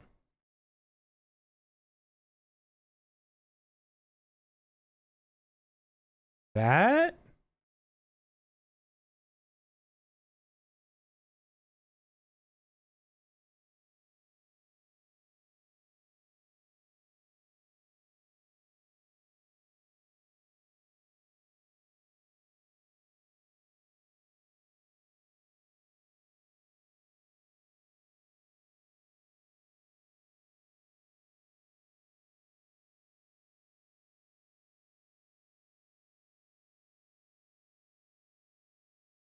Okay, that I can buy. That does, from this angle, it does look like that could be it. Is there no wind? No, there's no weather at all in the game for some reason. Yeah, these are just paper maps. They're going to be there the entire game. That's not Burgle. You don't think this is? I could buy that being it. Hold on. Enhance. Let me enhance it again. That is exactly in the same spot. If this is where his head's supposed to be, and these are his treads, this does actually look more like it. This is a clearer picture.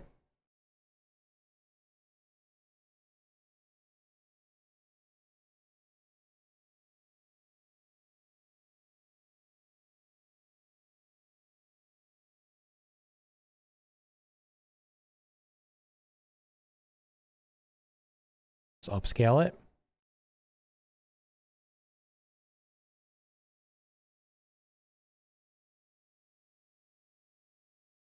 It's a headless Burgle. Kisker, they did say, they literally said they can't find. Wait a minute. Didn't they say he was missing? They said, I thought they said he was missing. Not he blew up.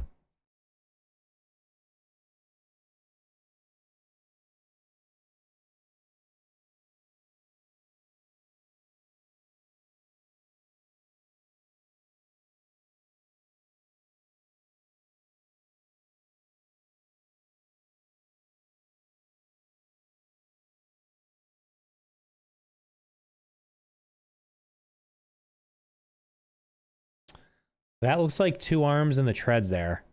I can't say that it's Burgle, but I mean, I thought they said Wendell and Burgle were missing. The 14s, Wendell and Burgle were missing.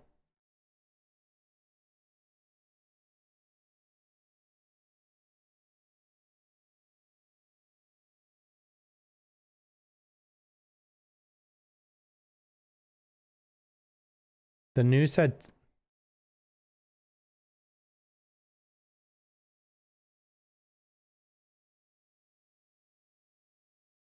The trailer's right here. Hold on. You can't run from me, you foul beast!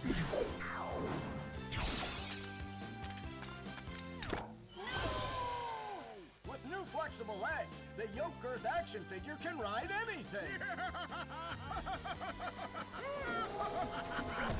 Breaking news. There's been an explosion at Brook Hollow Park. Chaos descended on a ceremony commemorating the 2-year anniversary of when 4 teenagers were miniaturized against their will and left to fight for their survival in the backyard of a deranged scientist. Formerly evil company Ominent Practical Technologies was set to dedicate a statue of the 4 teenagers, fast food science robot Burgle, and Dr. Tully when an explosion erupted. Dr. Tully and the teenagers' current whereabouts are also unknown.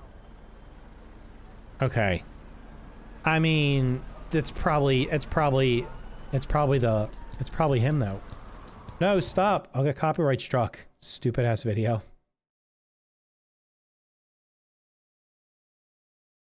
I mean, it's probably him then. Where are we at? Like 146 or something? I don't know.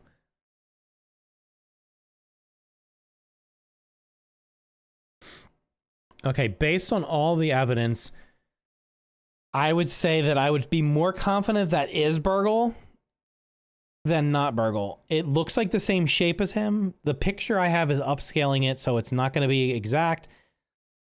If everybody's missing but him, so he didn't get shrunk down, it would be kind of weird if they were all standing next to each other and they all got shrunk and he didn't, but whatever. But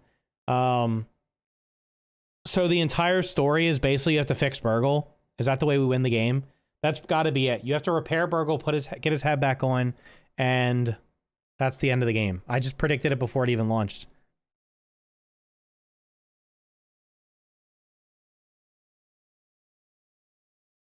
Is the fence-off area not a garden? It's supposed to be a garden. Wait, what? 344. Hold on.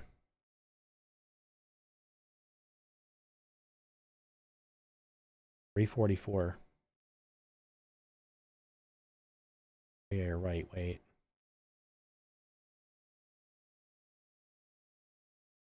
Picnic area. Ominous community garden. Yeah, that's a garden. New commemorative statue. I can't remember what the hell it says. Getting Jet? Billy Hog? Okay. Yeah, that's definitely a garden area. I mean, if I were to guess, I would say this is probably the starting zone because this is everything that's mapped out. I would guess that at launch, it's going to be this entire area and the garden. I'm not sure about the water to the side, but I would think all this is going to be in play. And then everything beyond the fence and to the right will be later on. Oh, there's another picture here. Hold on.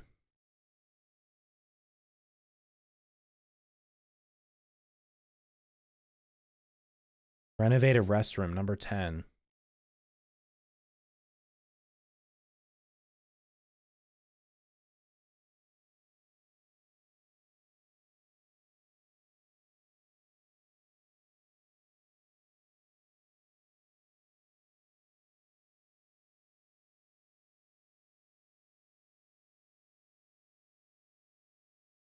Yeah, I don't know.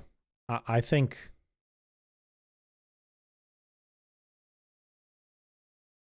I'm going to guess I'm going to guess what's pictured on the map is what we get at launch. I'm going to guess this is the launch area. And then the map unfolds. So the area to the right, there's going to be like 2 more sections. That's it.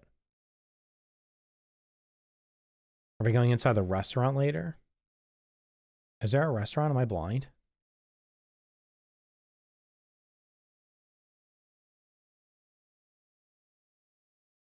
I don't think we're going to go across the street, right?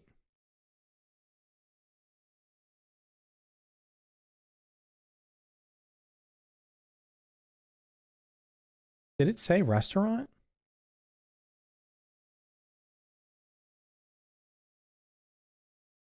Yeah, that's why I think the scene where they show, I don't know where, the scene where they show the overhead, I think the clouds are blocking the part of the map that's not finished. I think everything in that map right there, where the hell was it? 340. I think this is what we get at launch. I think we get up through the garden and then over to that pond area. That's where'd the pond area be? Picnic table is here, so there's like a pond area. I think that's it. I think that's what we get. So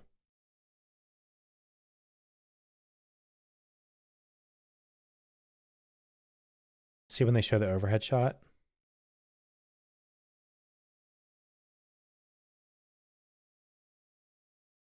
That doesn't seem 3 times bigger. They said the starting area was the same size as the previous game. Did I miss it?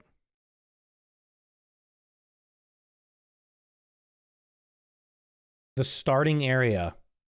This park, so that map showed roughly to like here. There were 2 more sections that you couldn't see. My guess is the starting area is from this fence down here, up along this fence. This whole garden area is in, the statue, the hot dog, the ice cream. This little pond here will probably be the outer border. Where the clouds are right here is hiding what's not.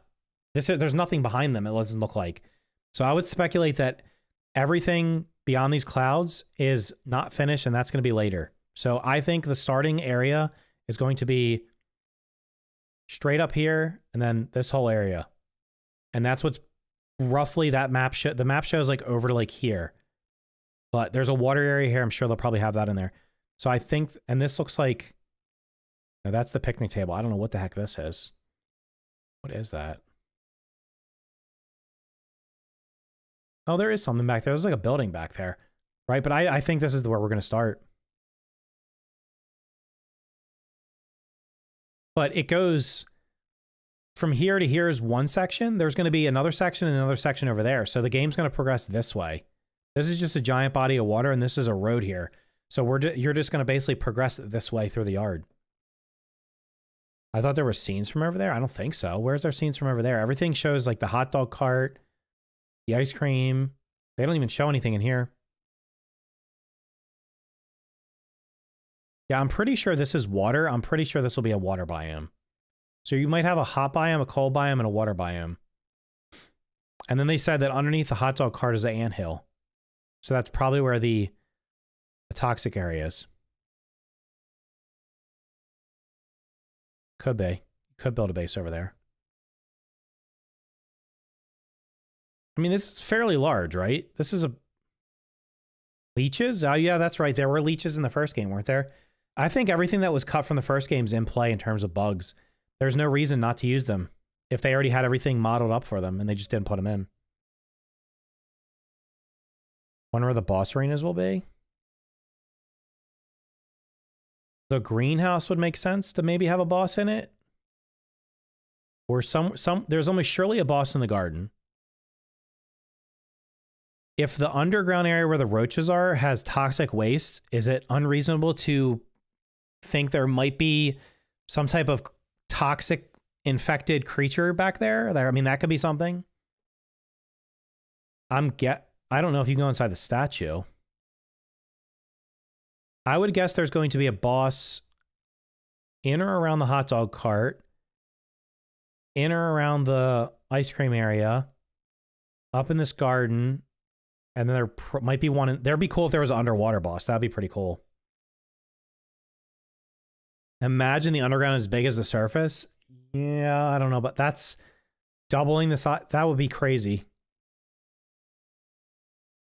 I thought I saw in one of the trailers.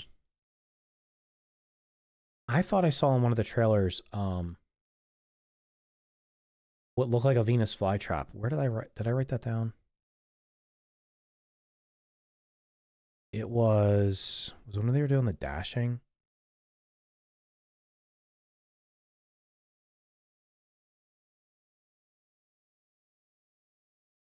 It was like when there was a scene where it looked like there might have been one on the ground. No, it wasn't. That's right. It was a praying mantis that was dead. It looked like a Venus flytrap. I hope they do well with the mysterious stranger fight. We'll see what it is.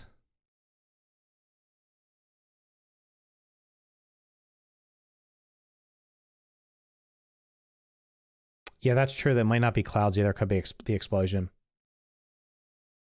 That's a good point. They could block off the next area by having it have smoke that you literally cannot go through because it kills you from the explosion. That's a very good point. They could do that as a barrier you can't penetrate. Yeah, I think the greenhouse is definitely in play for a boss.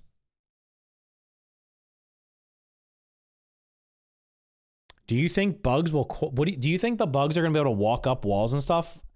Which they literally should be able to do. That was one thing in the first game that I was like, how can the bugs not just like walk up anything to get to you? It would literally eliminate cheesing in almost every situation. Oh, you're standing on top of a wall. Guess what? The bug can literally walk straight up the wall to get to you. Like, that should have been a thing. I hope they do that this time around.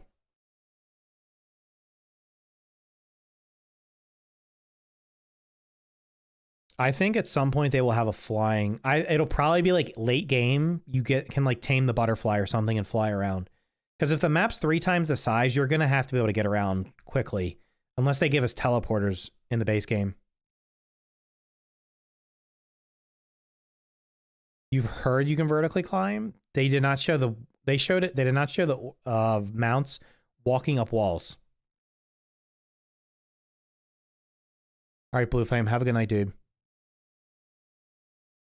Most games that it's worse cheesing. It's worse for cheesing. Yeah, there's a lot of cool stuff they could put in that greenhouse for sure. Man, I could probably do a whole video speculating. These are good ideas. I need to write these down. I literally would. I would like to make. What is this? Is this just like a table? Hot dog stand, ice cream cart, statue. Picnic table, I think, is over here. This is obviously like some type of greenhouse. What is this? Just a random table?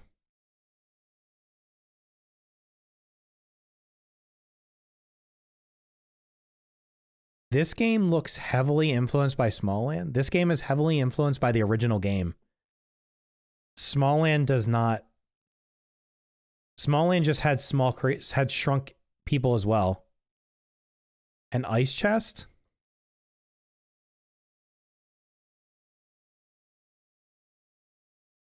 The praying mantis is definitely out in the wild because they literally showed it on top of the amplifier in one of the pictures. One of the videos has it sitting on top of an amplifier, and they also show you fighting it. They said in the video I watched today, it's not a boss. It's like they made it smaller, so it's probably like a tier 2 or a tier... If this is only the starting zone, I can't imagine there's anything tier 3. It's probably like a tier 2 mob. Well, Smallland started development at the same time, but it was reworked a bunch of times, so I would say neither game copies each other. They just happen to both be small.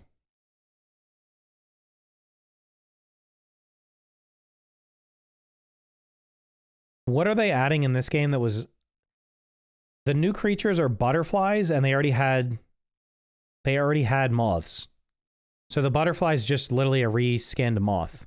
Okay. There was a snail shell in the first game, but they didn't put the snail in. The cockroach is literally like a bombardier beetle. It spits some kind of acid at you, right? What else is new? Is that the only new stuff? The caterpillar. The caterpillar is essentially a giant grub. The scorpion is probably modeled after the spiders. Or it's just a big larva. I don't know. But butterfly is a moth. Scorpion is probably like a spider. The caterpillar is a giant grub. The praying mantis is just a smaller version of the mantis boss. The cockroach looks like a bombardier beetle with its attacks. And the snail is just a snail. I mean, the snail's the only one that looks like it's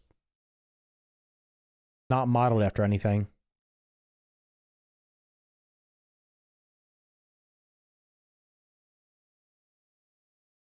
The moth armor sucked. What was the moth armor? Is that the one that had bleed?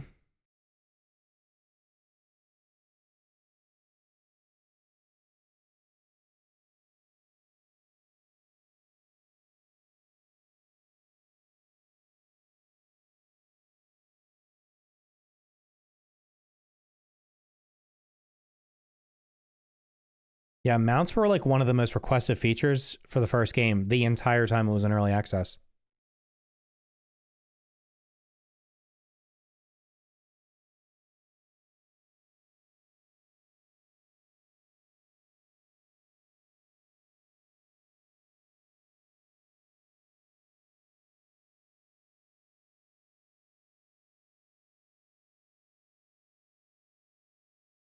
Why are you telling me to take your idea? Go suggest it on their Discord. I'm not too crazy about mounts. It depends on the game world for me. Like, do I want to be able to fast travel? If this map is 3 times bigger than the first one, I certainly do not want to have to build zip lines all the way across the damn map. They honestly need to put teleporters in, and you should be able to unlock them. I hope teleporters are in the launch. I would like to have teleporters right from the get-go, so I can set them up and be able to get where I want to go. The mounts, I don't think, they're not going to let you, they're going to probably run faster than you would, but they're not going to let you, the ones on the ground are not going to let you fly across the map, so I guarantee you there's going to be a flying mount at some point. There has to be a flying mount. If they don't do a flying mount, that would be a missed opportunity.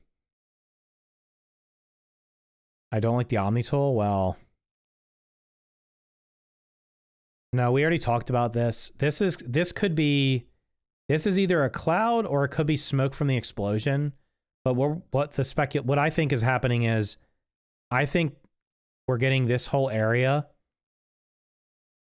at launch, and everything over here hidden by the clouds is coming later.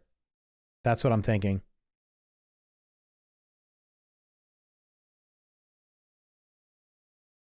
Suggestions are closed. Well, I mean, I'm surprised they were leaving them open as long as they did. Watch it play. Oh yeah, that's not clouds. Hold up. That's definitely not clouds. That looks like smoke. That definitely looks like smoke. It's weird though, because it looks like it's just coming out of nowhere.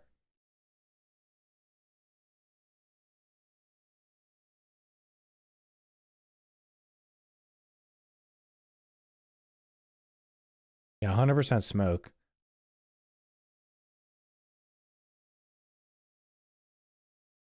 Oh.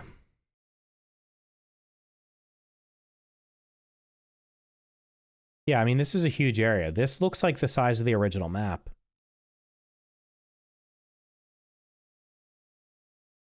Zoom in, I can't. I mean, it's not. If I try to zoom in on this, the quality's going to be pretty bad.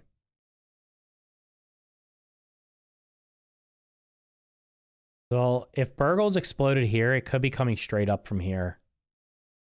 I don't know what this is. There's a speaker there, but I don't know what this is.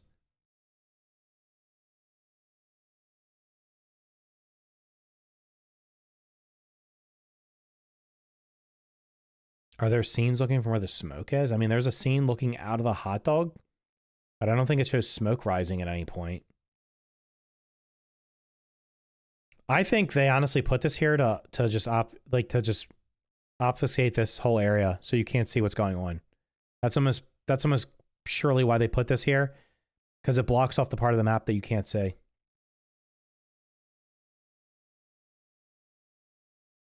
So, it's Burgle's body might have flown over there. Maybe. But what if Burgle's head's at the bottom of the pond and you have to extract it? That would be pretty cool. Although, wait, this could be Burgle's head. You think this is Burgle's head right here? This could be it. This could be it. I don't know what either one of these things are. Like, either one of those could be his head.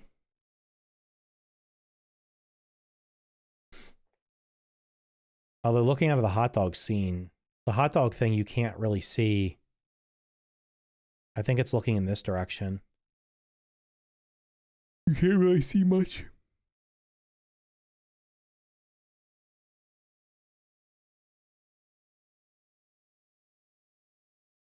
You want to lance and you want to be able to ride around on a mount like a horse and lance people. Well, you suggest it to them. Yeah, this is the hot dog stand. This is the ice cream. The picnic table's down here. This is some type of garden with a looks like a small greenhouse inside of it. This looks like a pond. The only thing I don't know what it is like what these two things are. This could literally just be another table. This. Oh wait, this is the trash can. This is probably the trash can because it looks like there's. Maybe not. I don't know. Maybe the trash can's over here. Oh, this is the podium. That's true. This is the podium. This is a speaker. No, there was a trinket slot in the UI. Blue Fame became a member. Thanks for becoming a member, dude. Thought you were out for the night. I appreciate it. Welcome to the mediocre member things. Thank you, thank you, thank you. I just don't want to ride an ant and have it get killed by a scorpion. Should I do a members only stream?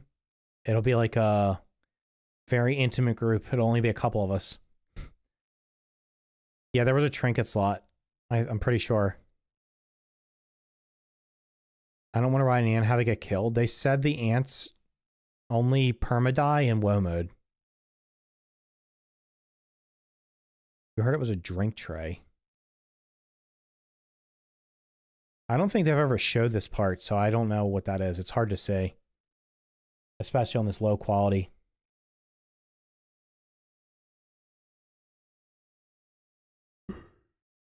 Might be better on the other, on the 4K one that I have. Anything else you want to bring up before I sign out for the night? This is why I wanted to do this. Watching these things, even though I've already watched them, have now seen... Did not even realize that looked like... Well, now the video today was a different story because it did kind of look like you were inside a burgle, but like... Now that does make me think that's burgle. Headed to bed now. Join button wasn't working because of ad block. Wait, if you use ad block... Well, hold on. YouTube doesn't like you use ad blocker, and if you use ad block, it blocks the join button. Interesting. All right, dude. Have a good night. It's not burgle. It's freaking burgle. Kisker, if it's burgle, you have to gift 10 members at launch. Can I ask where to leave my ideas? On their Discord? Not my Discord. In the Grounded Discord, there's a suggestions channel, but somebody said it's not open right now. Let me see.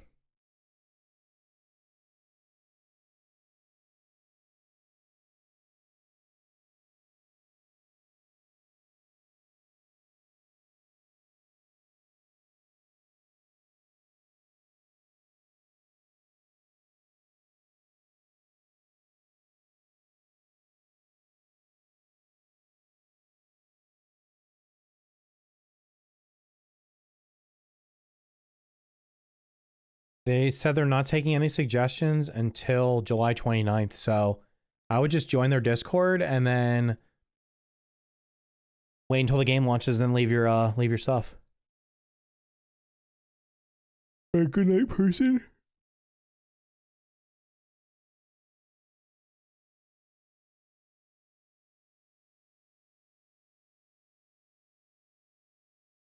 Kisker has a hot dog cart. We must trust Kisker's hot dog cart knowledge. I mean, it could be.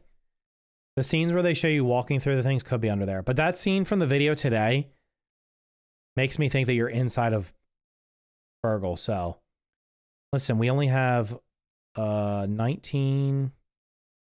Is it like 47 days, 48 days until... Oh, hi, Sarah. I saw your message earlier. I missed it. We only have 47 or 48 days until the game comes out. So we'll find out then. Or maybe I find out early. Maybe they have a special creator build that we can play beforehand. That would be awesome.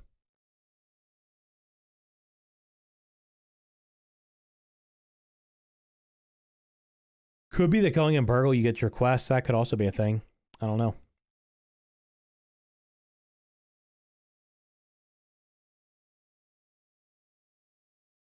I hope you do these types of streams at present launch. Yeah, I'll probably stream. I might stream on Friday or Saturday, especially if they put any more stuff out. If they put stuff out like they did today, please put it on my Discord because I literally had no idea that podcast went up. If I didn't stream today, I would have no idea, because I don't follow the Xbox channel on YouTube, because they put like, I don't follow most of the bigger Xbox, PlayStation stuff, because they literally just spam videos all the time, and I don't feel like getting them recommended to me, because I'm not going to watch 99% of them. So if you see any videos related to this game, post it in my Discord or let me know about it. If it doesn't let you post the link, and I'll check them out. Am I mad? No, I'm not mad. What if you go and burgle and there's a mini burgle inside? Now you're thinking. Now you're coming around. Has anything about Dr. Tully been revealed? No, he's missing with the kids. So more likely than not, the premise of the story is you must repair Burgle and save Dr. Tully. Or save Dr. Tully and then repair Burgle. I'm pretty sure that's going to be the story. Yeah, it's the, what is it? The Russian nesting doll. There's a Burgle inside of a Burgle inside of a Burgle inside of a Burgle. It just keeps going forever. That could be pretty interesting. All right, well, listen, I'm going to put a, where's my, 47 what? Days until the game? Yeah. Let me see how this link works. Did my commands not work? There we go. There's a link to my Discord. Join my Discord. If you see anything about the game that you think is interesting, drop it in there in the game chat or the general chat, and I will see it. Don't link other people's YouTube videos though. I don't care about what other people are saying about the game. But if you see like a official Obsidian video or an Xbox video or stuff like that, drop it in there and I'll check it out. What if we only get shrunk because of Burgle, because of the explosion? To save us, we shrinky dinked. Does the description say something about Dr. Tully? No. Shrunk again. But the world is much larger. Craftweb is bigger base, but something else is out there and it hasn't forgotten you. It's yeah, great. We're gonna have to Director Smector gonna be the last boss again. He's back.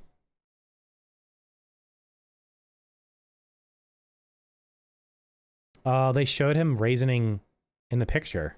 What do you mean? The picture of him was literally raisioning. Oh, it was after this.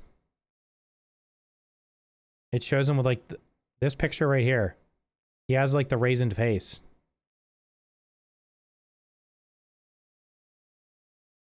So he's the same.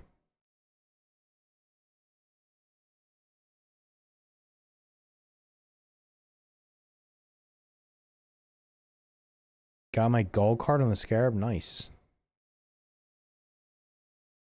How do you think you're gonna get the pet Wereweaver? Well, according to the Steam page, you have to get eggs or something for them.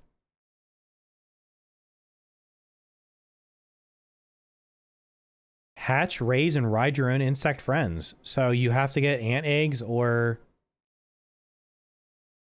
I guess spider eggs. And then you get them. Must have to incubate them or something.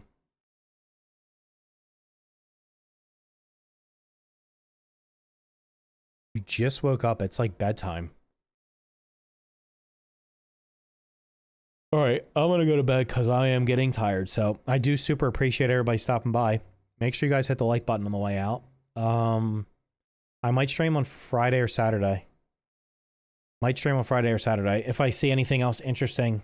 Like I said, if you see anything, if they drop any new videos or anything, drop them in my Discord and I will check them out. I'll probably have a couple more videos this week. Try to do like one a day or something if I can find something interesting. I super appreciate like just everybody chatting about the stuff and pointing things out that I literally did not see myself. Like the fact that that's probably Burgle right there. Like I did not see that. So those are all things that I can talk about and speculate about and keep people interested in the game until it launches on July 29th. There was a statue commemoration where he looked better. Oh yeah, that's true. Maybe he unraisened himself. But anyway, have an awesome night, and I will see you guys next time.